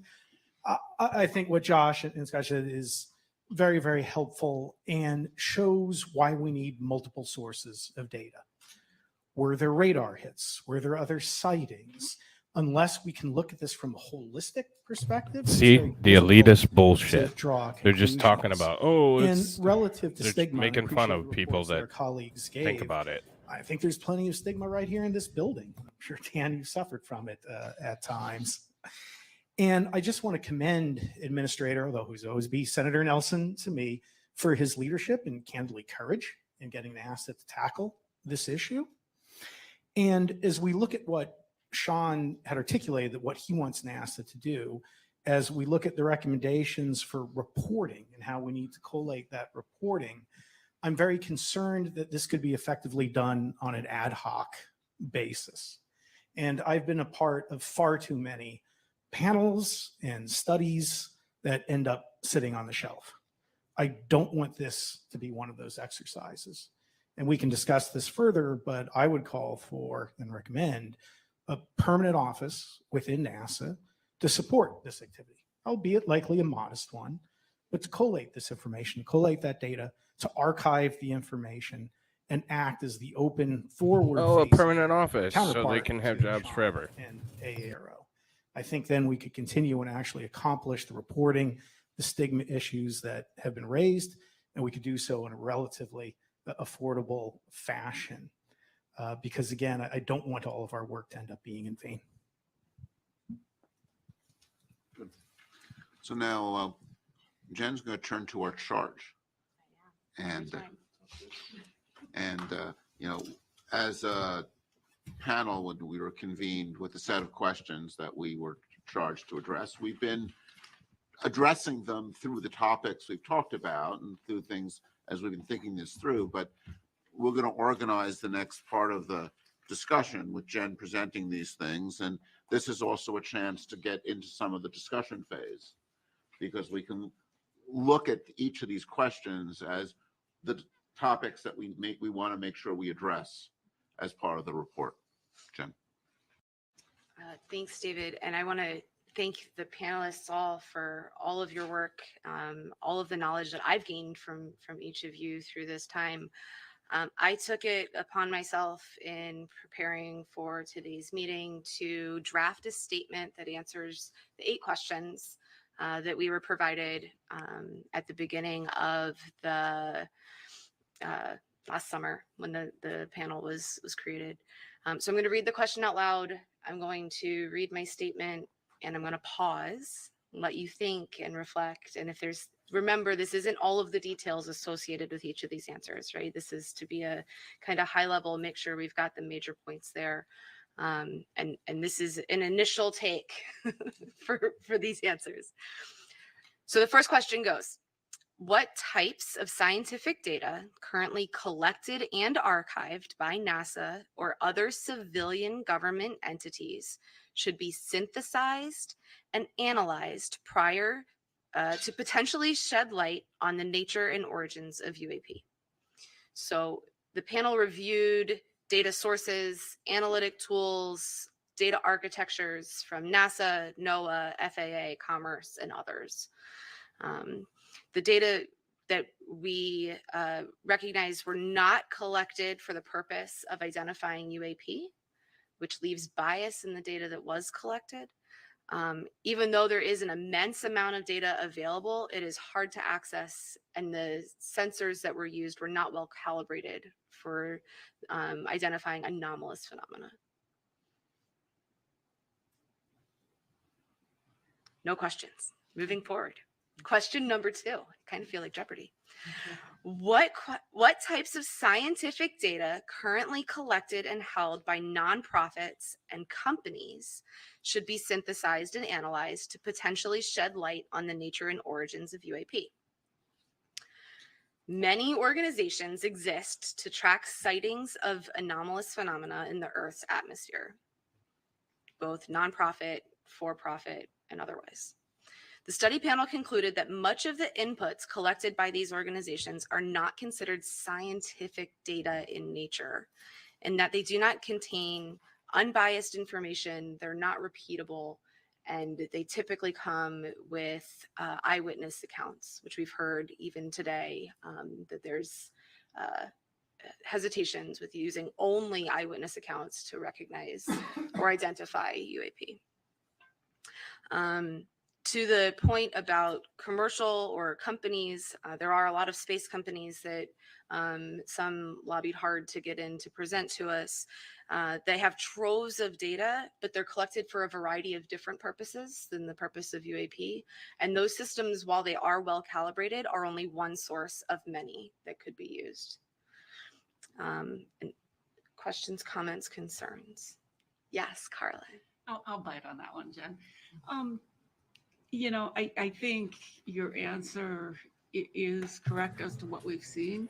But where Many, I would but go they're not going to use is if we any made a because they could use recommendation to many, NASA that, but you know, so we're really don't asking use them any. to build a roadmap, and we haven't done a robust cataloging. We've looked at sources, mentioned sources that we think might be relevant, but perhaps a more robust effort cataloging would be a good modest start. Yeah, it's good. I will only in slight defense of trying to answer the exact question as posed to the panel rather than trying to add recommendations at this point. But yes, point well taken. Thank you.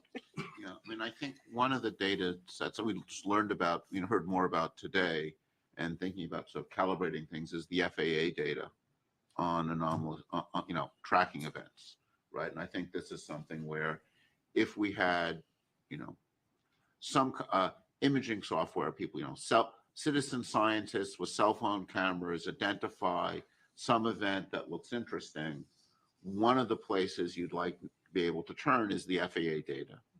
And having, you know, if there is, to go back to, you know, having a NASA responsibility for data, NASA makes, you know, has a lot of experience in serving as a clearinghouse for data from across the government for civilian data, right? This is something we do in lots of different areas. And I think there are some opportunities with data sets there. And I think the radar data is one that comes to mind as one we don't want to forget about as an available data set. Yeah, absolutely. Question 3, I think, goes more towards the recommendations of what other types of scientific data should be collected by NASA to enhance the potential for developing an understanding of the nature and origins of UAP. So we've heard now from 2 of the panelists on some of the information that should be collected, or the way that some of that data should be organized in a manner to make it available for people to analyze that information. And the only other thoughts that I had here was really recognizing the difference in the sensor thresholds, right? So we can't always tune a sensor all the way to the resolution that we might need or we might want. And as we collect that data, to recognize for the scientists that are doing those analyses, the bounds of each of the systems that they're using.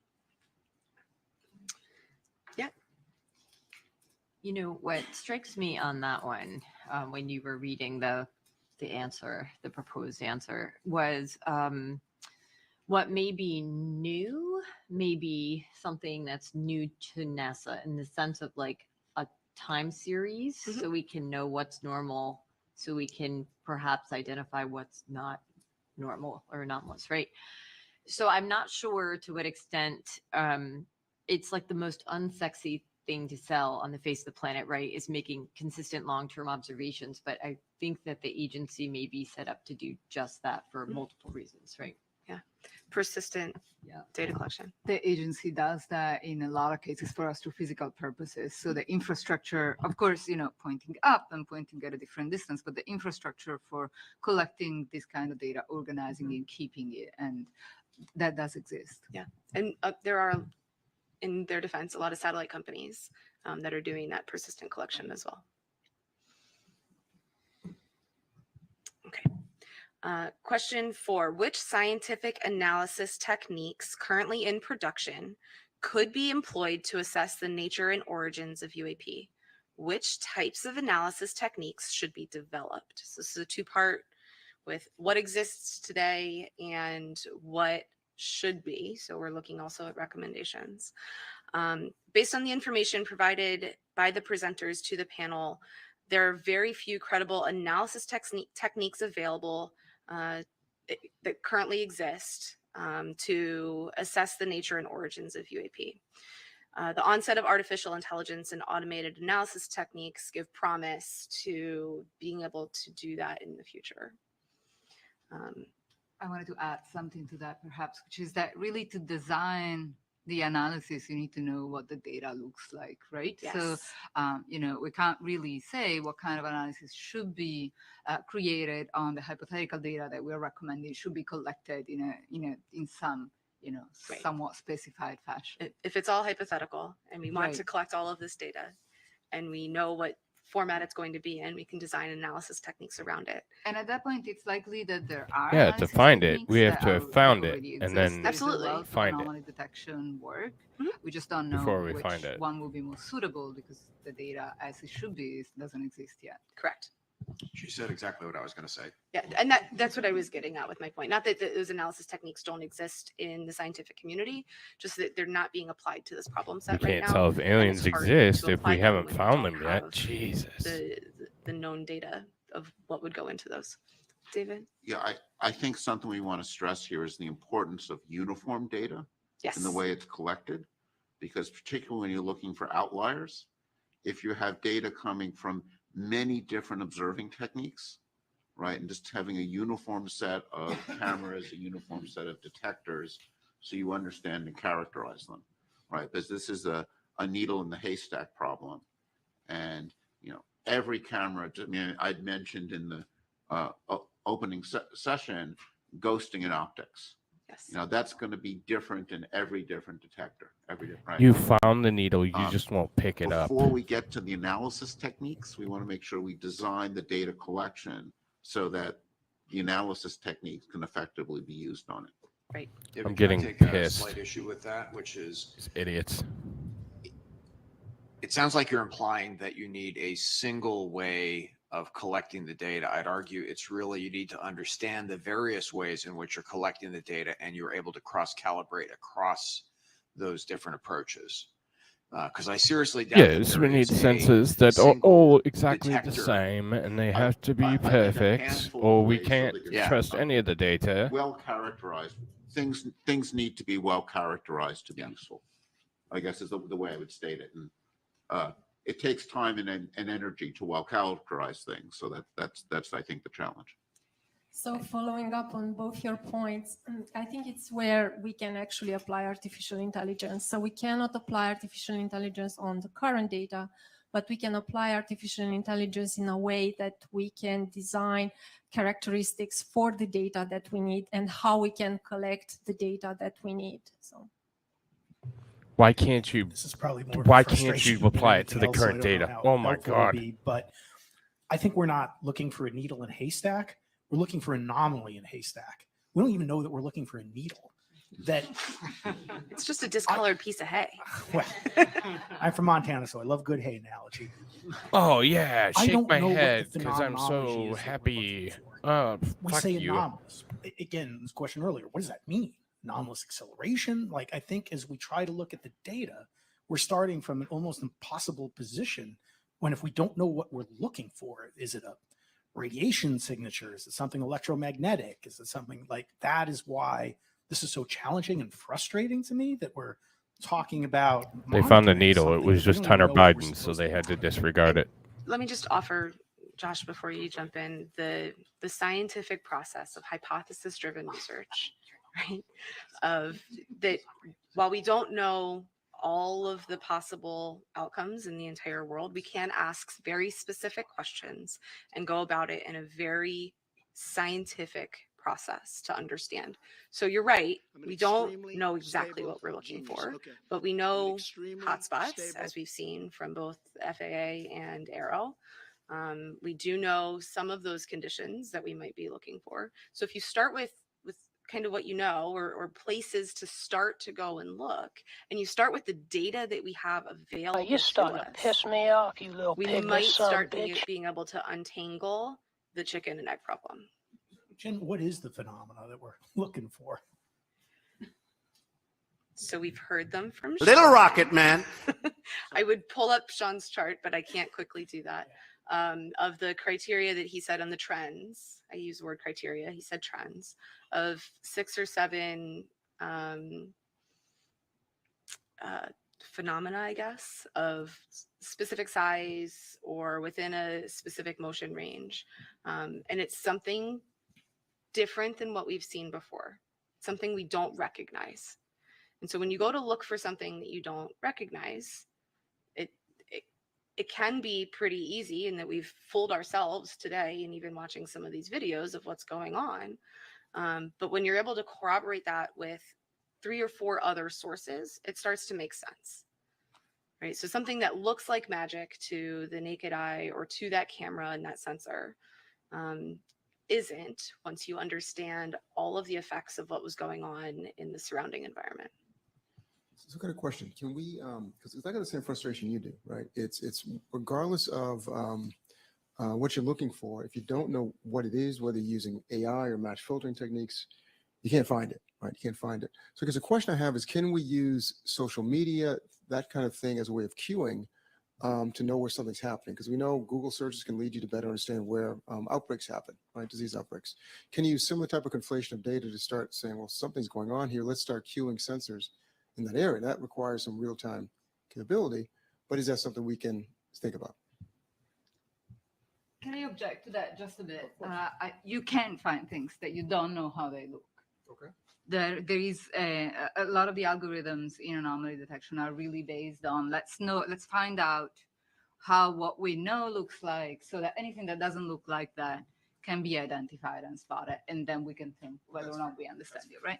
And so I think the point about the homogeneous detectors really is about that. We need to have a solid understanding of the normal to detect the anomalies with the outliers, as we sometimes perhaps more often call them in science, right? Yeah, absolutely. I do want to be cautious of time. We were supposed to end this about 10 minutes ago. Right. So, but this is drifted into discussion, but I think we're doing discussion. So do you have any last topic you want to hit? If not, then we'll just open up to general discussion. I have 4 more questions that we're technically supposed to answer. All right. Let's do one. We can do 4 questions in 2 minutes, right? Okay, 1, 2 minutes. speed round. Fast. In considering all of the factors above, what basic physical constraints can be placed on the nature and origins of UAP? Mike, would you like to take this question? Absolutely. Needle in the haystack. Okay, got it. I, in my notes to answer this, knew that Sean had presented some trends, so I used that kind of as the basis for what basic physical constraints could be available, and also Josh's presentation that he just presented of, we know some of these are still in the realm of understanding. We just haven't applied basic physics to understand what's there, what we have. Question 6, what civilian airspace data related to UAPs have been collected by government agencies and are available for analysis to A, inform efforts to better understand the nature and origins of UAPs, and B, determine the risk of UAPs to the national airspace? So we saw some of this in, I'm going to use examples from today to kind of move quickly. Some of this in Mike Free's presentation, talking about the air risks, right, that FAA is always looking out for. We know by altitude and by sensor and curvature of the earth and line of sight, and as you get higher that you can see more, right? So we have a lot of civilian airspace data that can start to understand the nature and origins of the UAP, and determining the risk is based on how much you know, right? So you think about, I go straight to space and I think about satellites, and one tiny piece of space debris can destroy an entire satellite because they're moving really, really fast in the vacuum of space. It's not necessarily so true in airspace, right? But something that we don't know could have a severe impact on pilots and their flight plan and all of that, which then could really wreak havoc on all of the United States airspace. And so being able to understand and identify what those phenomena are will help de-risk the air flight safety in the national airspace. Question 7. What current reporting protocols and air traffic management data acquisition systems can be modified to acquire additional data on past and future UAPs? We've heard a lot of the reporting structures. It was talked about earlier today. Those probably can be adapted and improved, and it's up to us in discussion as the panel on what those recommendations might be. Question 8, and I'll get off stage. What potential enhancements to the future air traffic management development efforts can be recommended to acquire data concerning future reported UAPs to assist in the effort to better understand the nature and origins of the UAPs? The potential enhancements, automatic filtering of the knowns has come up as a talking point. These are specific really to acquiring data, the tuning of those sensor platforms, the multimodal spectrum collection, and being able to kind of timestamp or geostamp each of those to corroborate the sightings. So I will leave the panel with that, with time to continue discussion. Thank you. Thanks. Sorry. Okay, great. Let me up to lead this from there.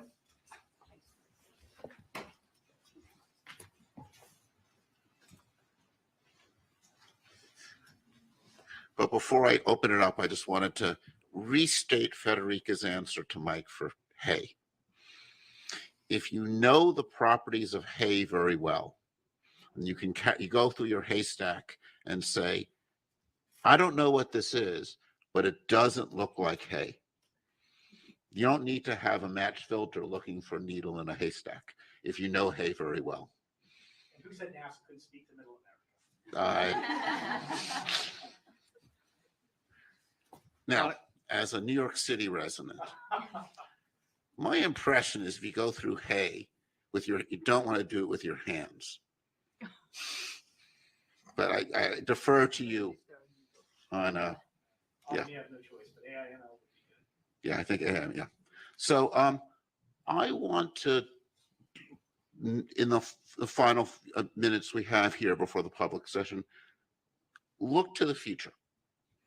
I think a lot of us have looked at the data we have now with a sense of dissatisfaction and say, what data would you want and how would you want to collect it?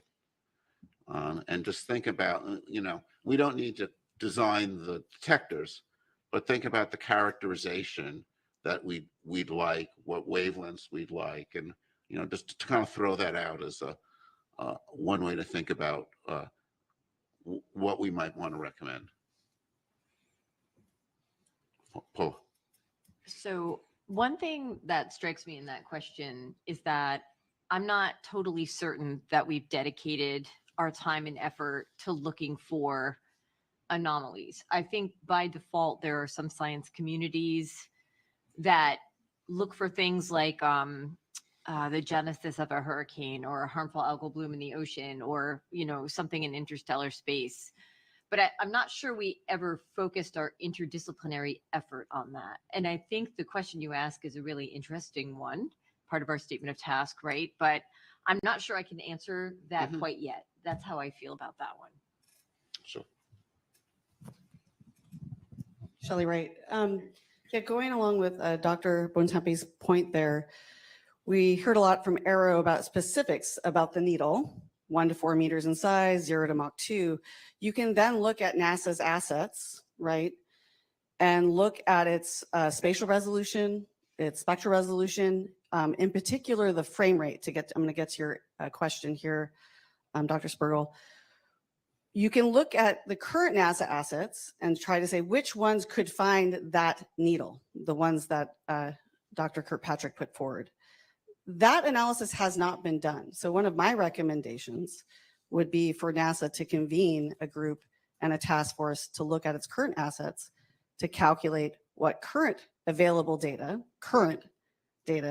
and current facilities could answer insight into that. Now, to get to your future question, looking at this, I see Walter here, is frame rate. I see a really big issue with frame rate. So if you want to catch fast moving objects, you need to take quick images. If you want to get to these very small sizes and resolution, depending on altitude, where you're taking your image from ground or space, NASA will likely have to increase its frame rate into its detectors. I think short answer to what NASA's current assets would be able to see would be really big haystacks that are moving very slowly, which I think is the point that you're making. But that doesn't mean that that data is not useful, because if it's able to characterize the background extremely well, that gives you a better idea of what unusual looks like. Basically, anything that I'm you getting do that angry. I'm not characterizes the ignoring background chat. I'm just will contribute to an the understanding. task force that they set up. So we're going to have to cut this doesn't off now because we're now going doesn't to our ever public comment session. They have to set up another task force to search for UAP because this task force didn't look for UAP with the data that they had. Hello, everybody.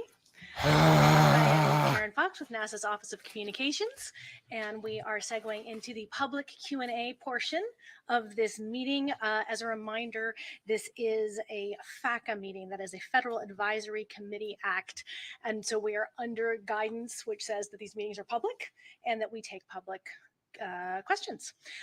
We got hundreds and hundreds of questions, and I just want to take a moment to say thank you to everybody who submitted them. We're obviously not going to get to all of them today, but we are going to make attempts to answer some of them online. You can always check back to science.nasa.gov/UAP, where over time we will make it clear where we're putting out some more of those answers. In the meantime, we did have to make some decisions. We stuck to questions that applied to this independent study and UAPs. There were a lot of questions about astrobiology and other subjects that we're not going to get to today. And also, in an attempt to get to as many of the questions as possible, since so many of them were similar, we've sort of bucketed them. And that is how we're going to try to address as many as possible. So I'm going to toss the questions to you, and we'll look to getting some answers for our public questions. All right. So bucketed them into the ones that are easy to answer and the ones that they aren't touching with the 10-foot pole. The data being used. So examples. What exactly are you incorporating into your report? What data are we using? What are some examples of data being used? Do we have multi-sensor data or of objects performing maneuvers that seem truly anomalous? Do we have photos, videos? What about having the NASA historian go through the NASA's historical records? Did you interview military or pilots for this study? So looking for some information about the kinds of data. I can toss to anyone. David looks like he's jumping in. Well, I think first and foremost, our goal here is really to create a roadmap, right? So really, we have been informed by some of the events that are reported, and we've had, but we've certainly not done a complete historical study in an archive. And I think one of the things we've wanted to do was learn what kinds of events have been reported, learn about some of the ones that have been resolved, some of the ones that are unresolved, so we can best think about how in the future we can collect data so that we can get more robust answers. So that, I hope that addressed that question. It does. Others have anything else they'd like to add? All right. Then I will keep going. Another big question category was about transparency and about sharing information. And so examples in this category are, what is NASA hiding and where are you hiding it? How much has been shared publicly? Has NASA ever cut the live NASA TV feed away from something? Has NASA released all UAP evidence it has ever received? What about NASA astronauts? Do they have an NDA or clearance that does not allow them to speak about UAP sightings? What are the science overlords hiding? Dan It's more of a Evans. joke All than right, this panel. I'll take a stab at that one. I really want to assure the public and to double down on some remarks I made this morning that this agency is absolutely cast iron committed to openness and transparency and honesty. And that commitment also extends to our live NASA TV feeds. Yes, that's exactly They what I provide think. real-time NASA. footage from our various missions. Now, to my knowledge, NASA has never intentionally cut a live feed to hide anything, and that includes UAPs, of course. Sometimes there are interruptions to our feeds, but that is simply because space is a complex place. There's a vast array of natural phenomena, human-made objects, and so forth.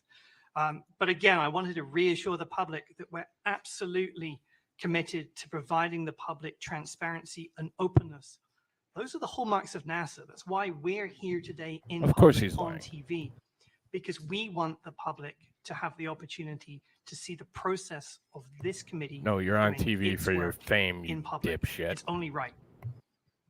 Just to follow up on what I said, I didn't mean to joke about it, but in my 20 years at NASA, no one, either officially or unofficially, in my recollection, have ever discussed or briefed us or had any kind of discussions about anything that would be considered a UAP or UFO or anything like that. And I'll ask you to stand for 1 second and state your name. I'll ask you to stand for 1 second and state your name just so everybody know Okay, who was yeah. speaking. It's I'm hard sorry, to see in the Scott back. Kelly.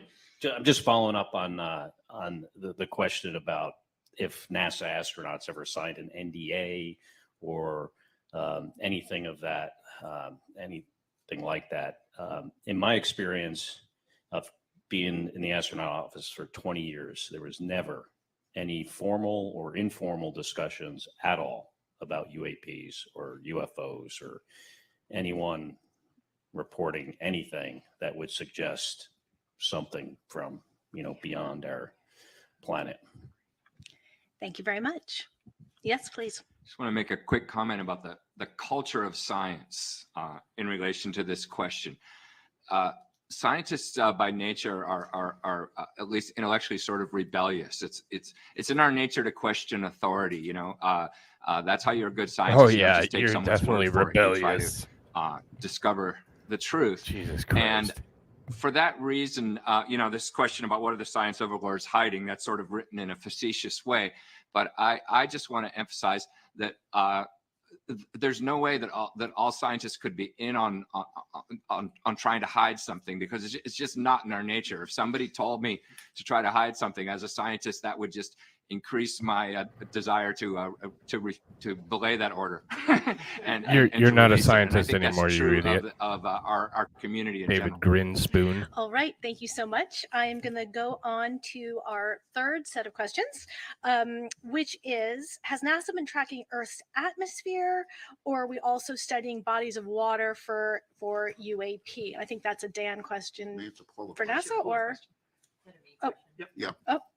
Here's the ocean. $92 million this panel has received. So, my understanding $92 is this million, is a completely and they independent changed study F. to assess. No, they didn't even. They what changed assets, aerial what data, to what anomalous science, what for observations, $92 million. platforms NASA has to potentially help evaluate and understand UAP, right? We have, NASA has an Earth Science division and many scientists at many centers and many academics and other partners out there that study the Earth as a system. We do this from the unique vantage point of space, and the atmosphere is part of that. I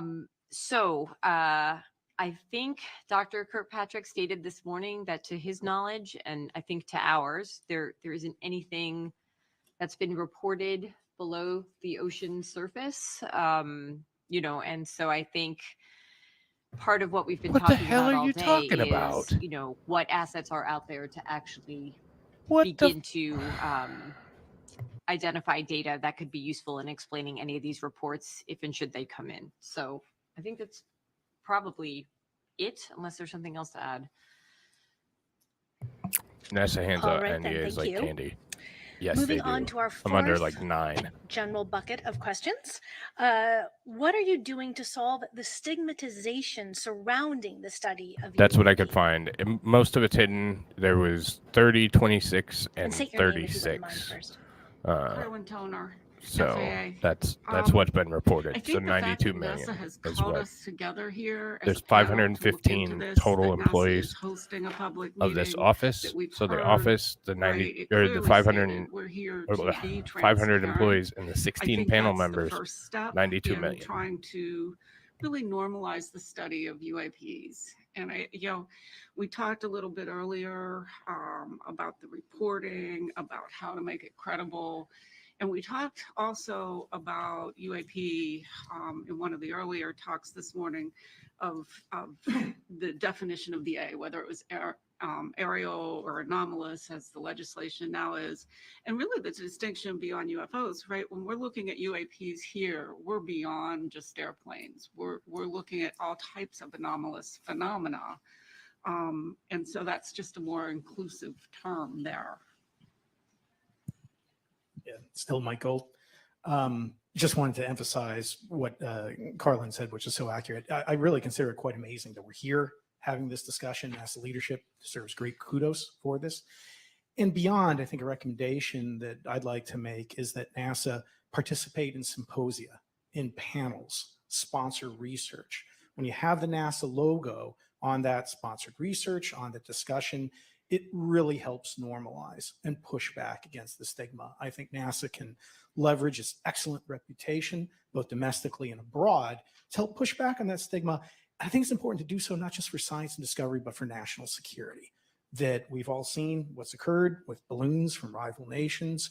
We don't want this stigma to be a vulnerability that rival nations can take advantage of.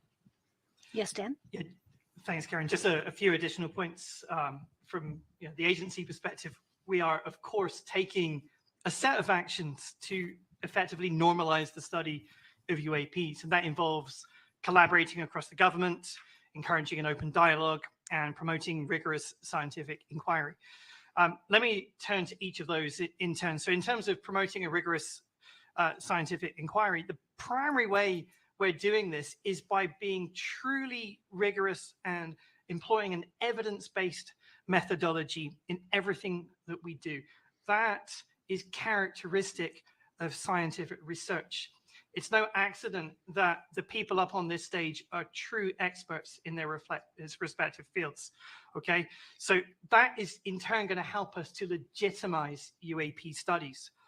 Encouraging open dialogue. So by holding public meetings such as this one and having open conversations about findings, then we're helping to normalize discussions again. And that really goes arm in arm with our commitment to openness and transparency with the public. And then finally, in terms of collaborating across the government, we're working very closely with other government agencies, not least Sean's office, Aero, to broaden the scope and the depth of our study. And I honestly believe that this collective interagency approach will lend credibility to the study of UAPs, and it's going to demonstrate the seriousness with which we're approaching this issue. Thanks. Well, that segues very nicely into what our next set of questions are, which is who we are working with. So the question is, who else is NASA currently working with, or do we want to work with to study UAP? And is NASA working with international partners?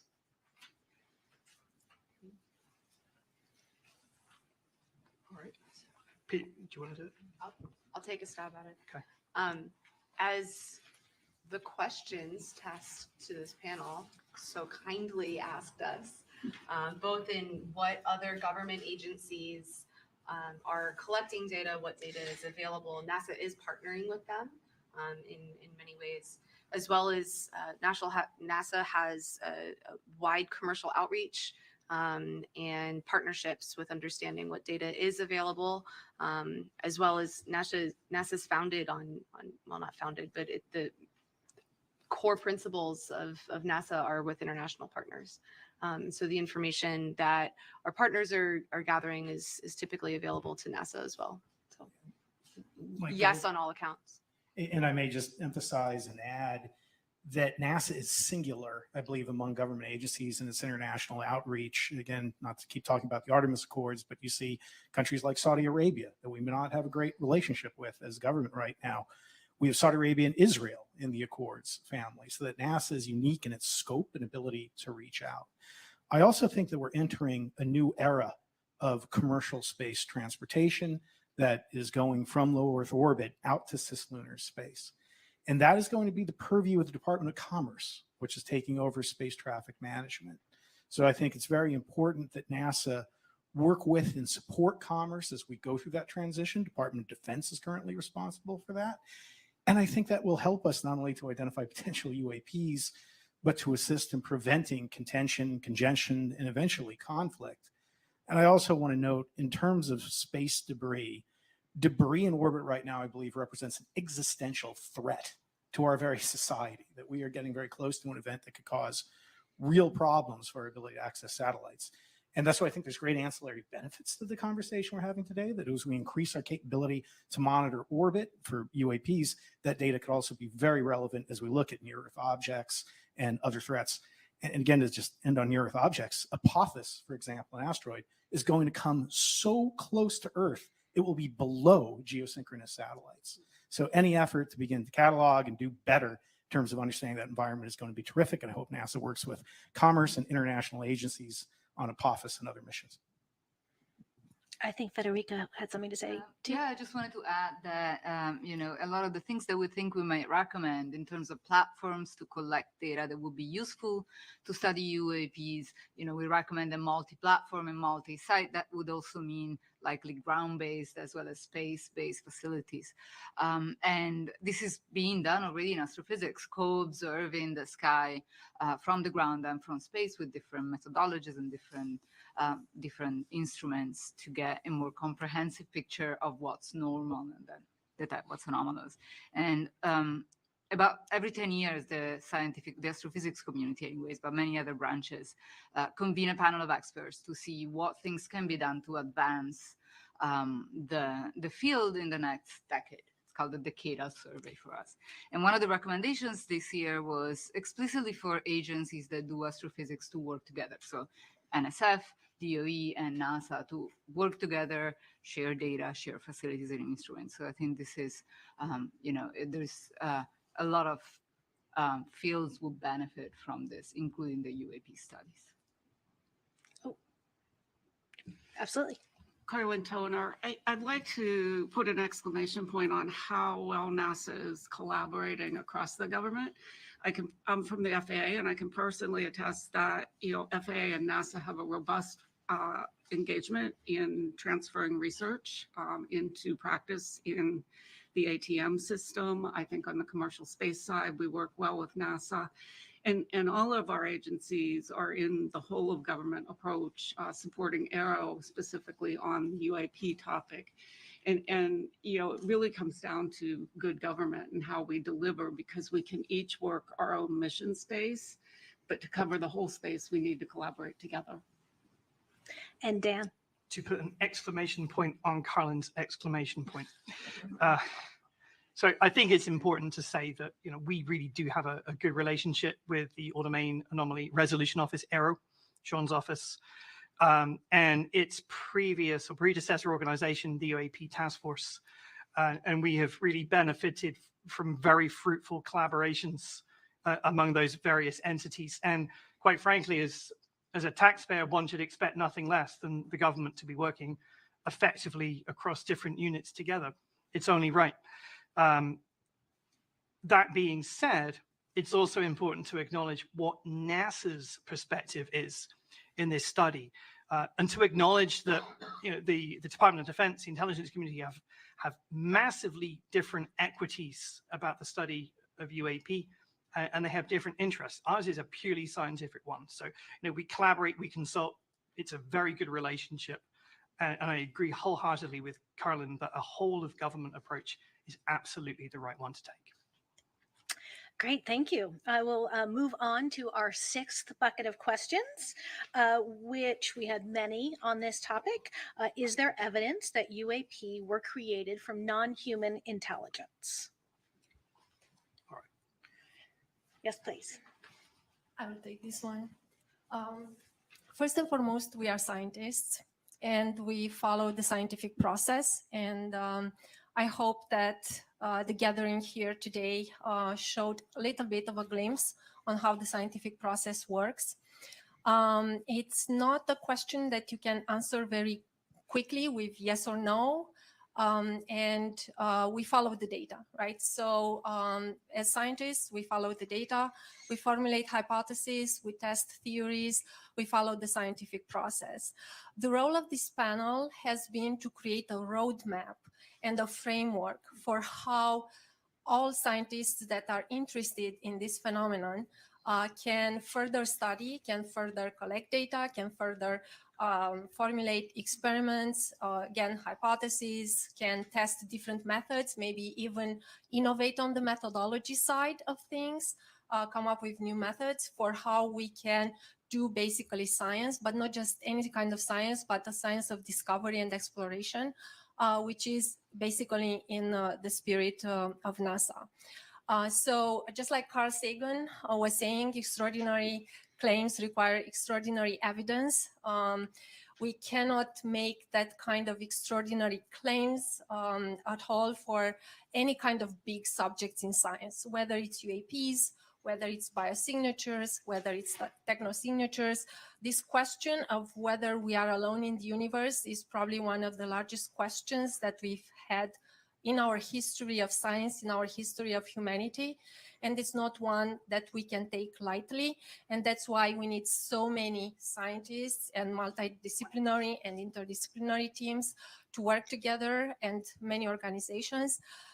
So it's a process, it's a roadmap, and we work collectively on this. And we hope that within our lifetime, we will be able to answer this big question of whether we are alone or not, and also to better characterize this phenomenon, which is UAPs.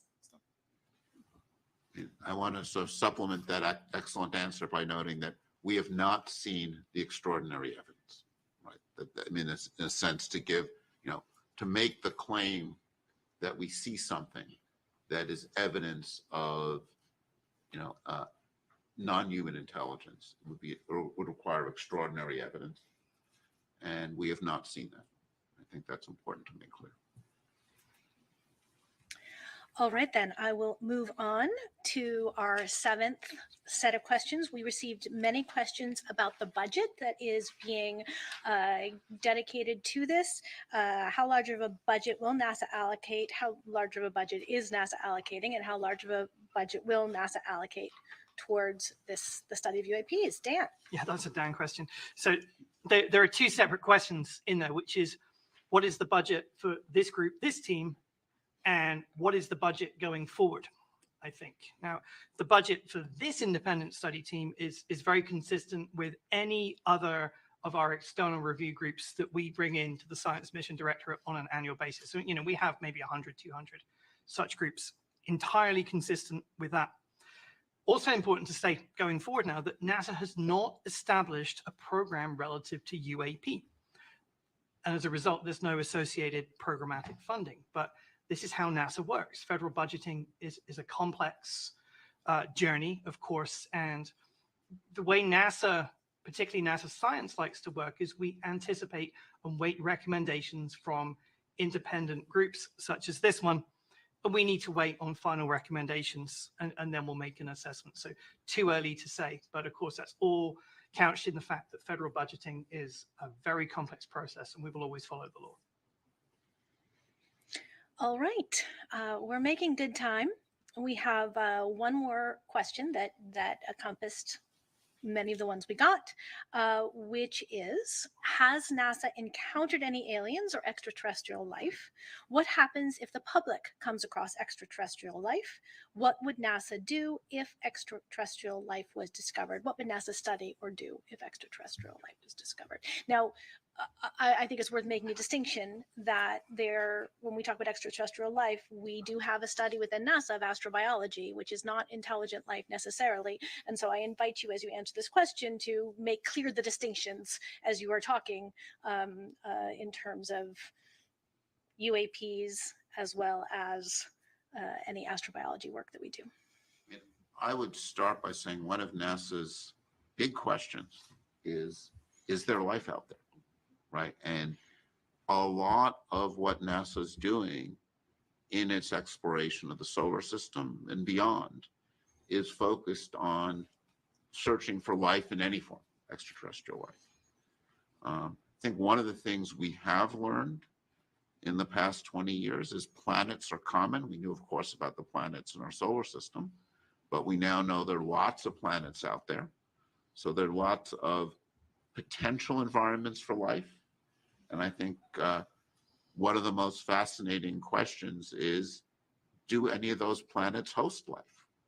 And that's something that NASA is trying to address in a host of different ways, whether it's probes that are landing on planets or designing missions that will look for signatures of life around other planets. So the search for life is a really important theme. We haven't found life beyond Earth yet, right? I mean, let's be clear about this. We haven't found it yet, but we're looking, and we're looking for it in lots of different ways. And, you know, David was discussing technosignatures as one way that we can look both within our solar system and beyond. And there's a lot of different elements, I think, of this potential search. And you know, just to go back to something that was phrased in an earlier question, you know, is NASA hiding anything about this? No, this is actually what, you know, answering this question is one of the things that NASA as an agency is excited about. It's something that lots of scientists working with NASA are excited about is this question of, is there life out there? You know, and I think one of the things that makes this question of are we alone such a central question, not just to the scientific community, it's a central question, I think, for the public. I suspect there are more people watching this than the typical episode of NASA TV, right? And this is something where we will have, media coming to the press conference because these questions touch on something that I think is really a deep question for humanity is, are we alone in the universe?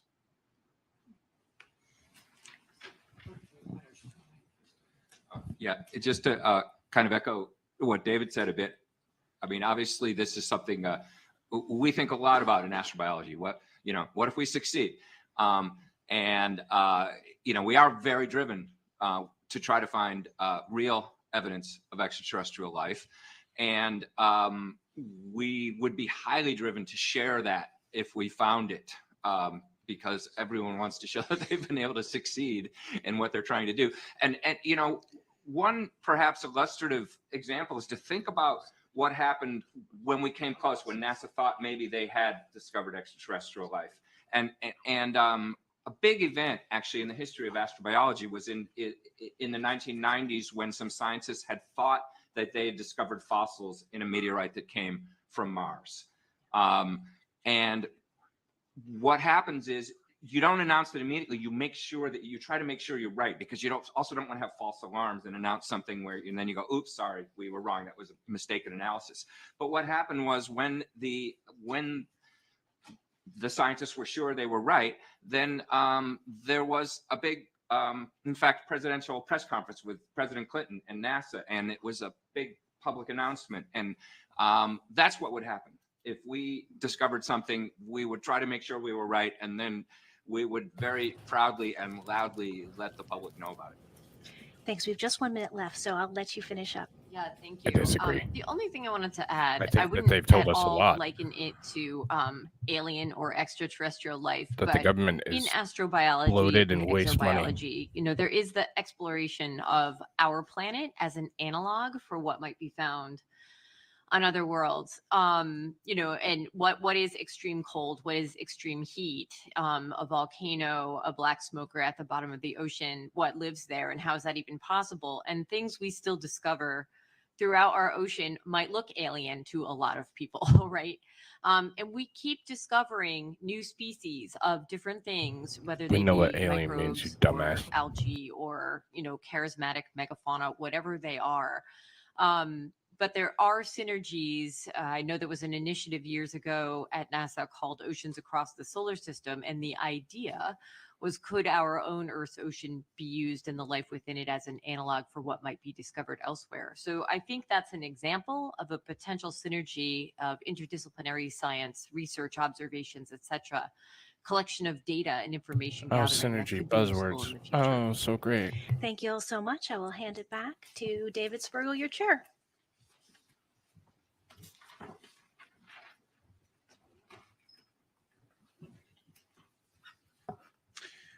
So let me also just answer the one other piece of that question was, what do you do if you see something surprising? Right? Where do you report? And this is something where, just to come back to something I mentioned in my opening remarks, the AARO is our lead agency for UAPs. And while we've talked about origin, life in this context, most UAPs, I think when one looks at the data in more detail, are going to turn Is this out to guy be phenomenal. related to understand. good We saw logic? this with That's some all of I the can think of. balloons or commercial jets. We saw those examples. Some UAPs, and we saw this with the Chinese balloon that flew over, is an issue sometimes of national security. So we actually do want to encourage people, just from that angle, to report it. So, just before we'll transition to summary, but just want to answer on that question, that, to keep in mind that, the AARO's role is to be the prime source for understanding those things. And what our charge is to think about what's NASA's role. And I think NASA, and this is something, I want to now go back to Unfair to discussion. who? We didn't have that much time for it. Just to come back to, what we see as NASA's role in this. I think one piece we've talked about is NASA can help remove the stigma. NASA can draw more of the scientific community in. No, I'm okay with Joe. And I think what NASA can help do is provide I just think he standards of kind high of looks data like Joe. I think one of the things that many of us who've not looked at this before, I'd certainly put myself See, in he's this in group, New York, close to was Joe. struck by I'm not the that far off. limited nature of the data, that many events had insufficient data, and that in order to get a better understanding, we will need to have high quality data where we understand its provenance, data from multiple sensors. And I think one of the things that's, even from the same sensor, as we saw, in Josh's analysis, also in the event Sean showed us, when you can observe event over time and get velocity information, that gives you a lot of additional information. So we're going to want things with high That's frame what I'm rate. saying, AP. We're going to want things from multiple perspectives. So I think those are all going to be pieces of things that we want to think about. I think this is an opportunity for citizen science. I think if we can come up with recommendations in our roadmap that point to ways in which we could people can collect data. I remain a big fan of these things. They do take over our lives too much, but they are fabulous data collectors and I don't know, there's something like 3-4 billion of them that are on the planet. And NASA, I think, has the prestige and visibility to develop an app or work with companies to develop apps that could collect data in a uniform and centralized way that I think will, most of the stuff that's collected is going to turn out to be commercial planes, balloons. When you have multiple cameras, you can eliminate some of the optical limitations of ghosting and those effects. Some of them will almost certainly be novel physical phenomena, right? I think it is, we have learned a lot about our planet and how the universe works. There's a lot we don't know, right? I think, as scientists, what is the most exciting thing is the surprises. And I think that there are things that continue to surprise us about our own planet. There's phenomena in our atmosphere and the ionosphere that we probably haven't seen yet, or perhaps we've seen and not He's not going to talk to noticed us yet, right? And there's plebs. I Homer. think a long history in science when you look back and you realize that this discovery had a pre-discovery. So people had seen something before and were missing it. And those pre-discoveries were not of note, often because we had biases against seeing it, but often because there was limitations in data quality. And, one of the things I was taught is when you have a question you don't know how to answer, you start by getting better data. And, we're coming, I get to do the summary, and as the chair, I get to, summarize a conclusion. And we need better data, would be my takeaway. And we need more uniform data. And since we're coming, I get to do the summary, and as the chair, I get to, summarize a conclusion. And did it just jump back for everybody? We need better data, would be my takeaway. And we need more uniform data. And since I'm so proud of my haystack, we need to be able to understand what's in the haystack. And it's a lot more complicated than a haystack in a sense, right? It's got commercial planes, it's got, drones. And, I think the number of drones out there is large and growing and will be a continual source of confusion. We were charged to think about air safety. Understanding and characterizing, seeing what's going on with drones is also, I think, going to be an important air safety issue. So we'll need to, to understand the unknown, or to start to study the unknown. Another important piece is always going to be characterizing the known really well.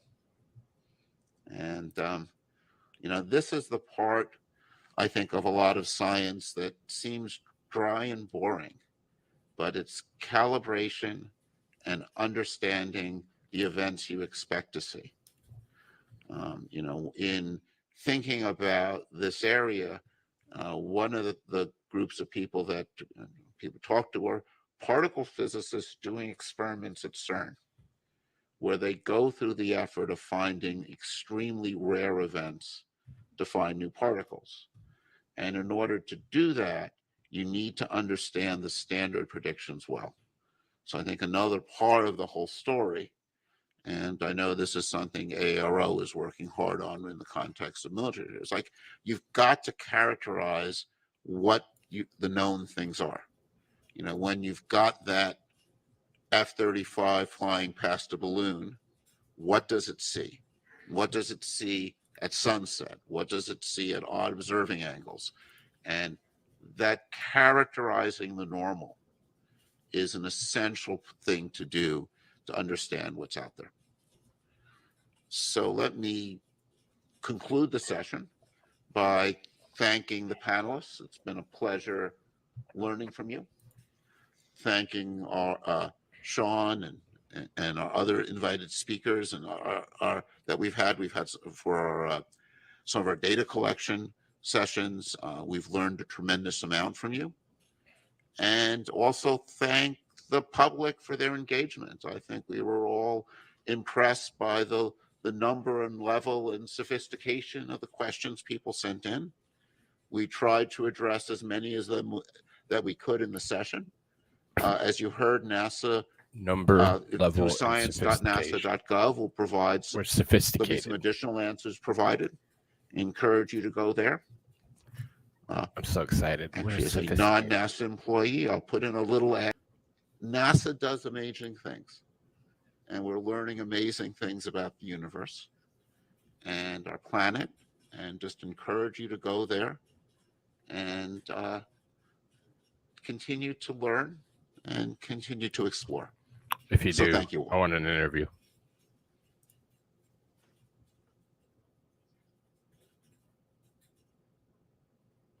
Okay, ladies and gentlemen. So nothing to see here. We're all idiots, and UFOs obviously don't exist because the data doesn't We exist. are going. Oh shit. The history of this agency is marked with broken barriers, can't get that. once viewed as impossible. Oh, this is probably the With Artemis. science fiction turned reality, with innovations that have Okay. Oh, they cut the feed. Okay. Good. So yeah, I mean, there's nothing to really talk about. We're stupid. We were sophisticated enough to send in a decent question or two. Right. No proof unless the data is exactly what they're looking for at the exact time they're looking for it. Saying the exact thing they're looking for. Yeah, so just a quick, I'm not going to vamp for 6 hours because it will end badly. But I think that it's important that we keep tabs on things like this because they're going to try and whitewash it and put it under. I think what we can do best is we can form our own independent commission, and we can compile the data and keep doing the things that we do, and we can keep working towards it until we can find an answer.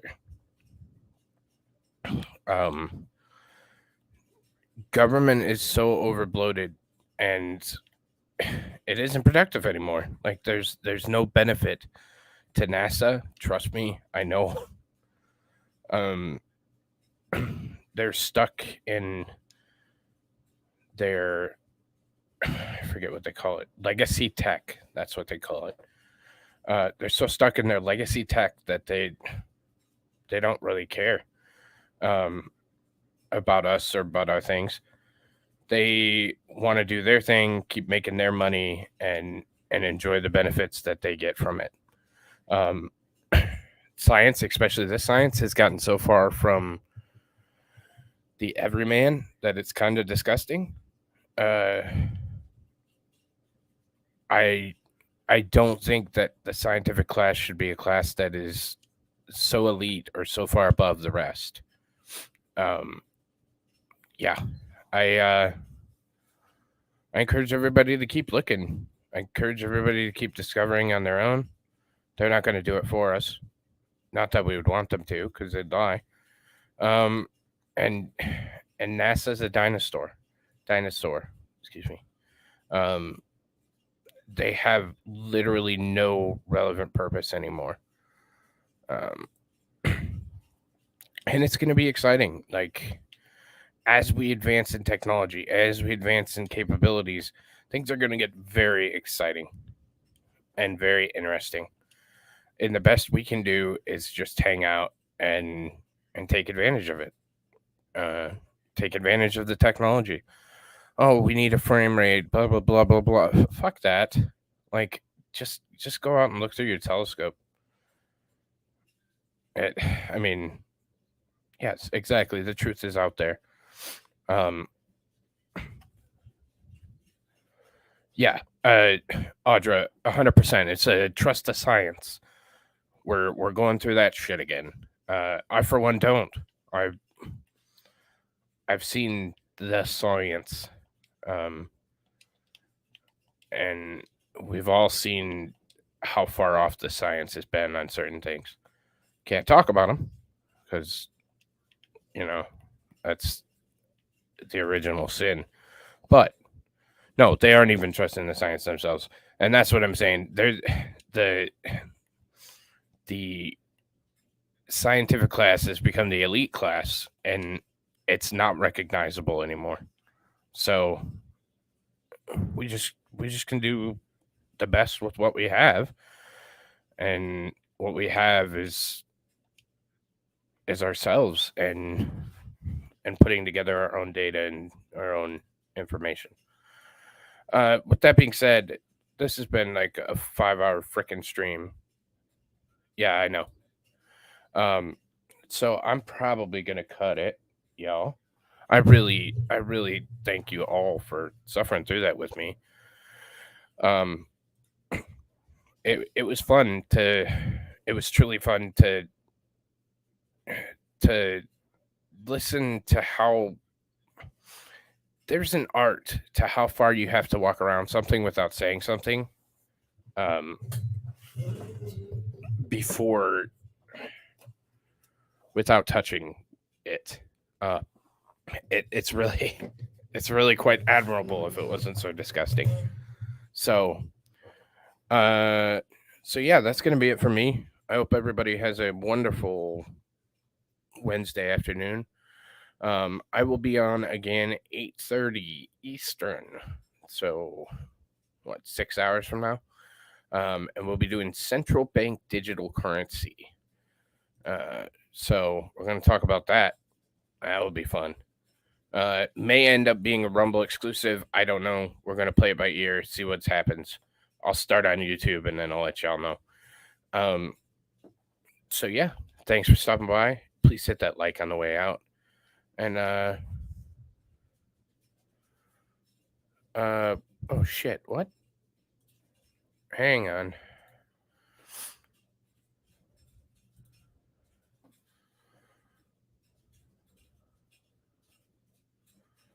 Oh, that video? Yeah, I saw that earlier. I'm not going to play that right now, but I'll play it tonight when we talk about other stuff. But I saw that. That's insane. That was insane. But yeah, thanks for stopping by. I'll catch y'all later. Once again, Brian S. made me this outro. Still haven't put it in the description. So thank you, Mr. Brian at Nucleatic Gaming, for making me the music. Have a great day, yo.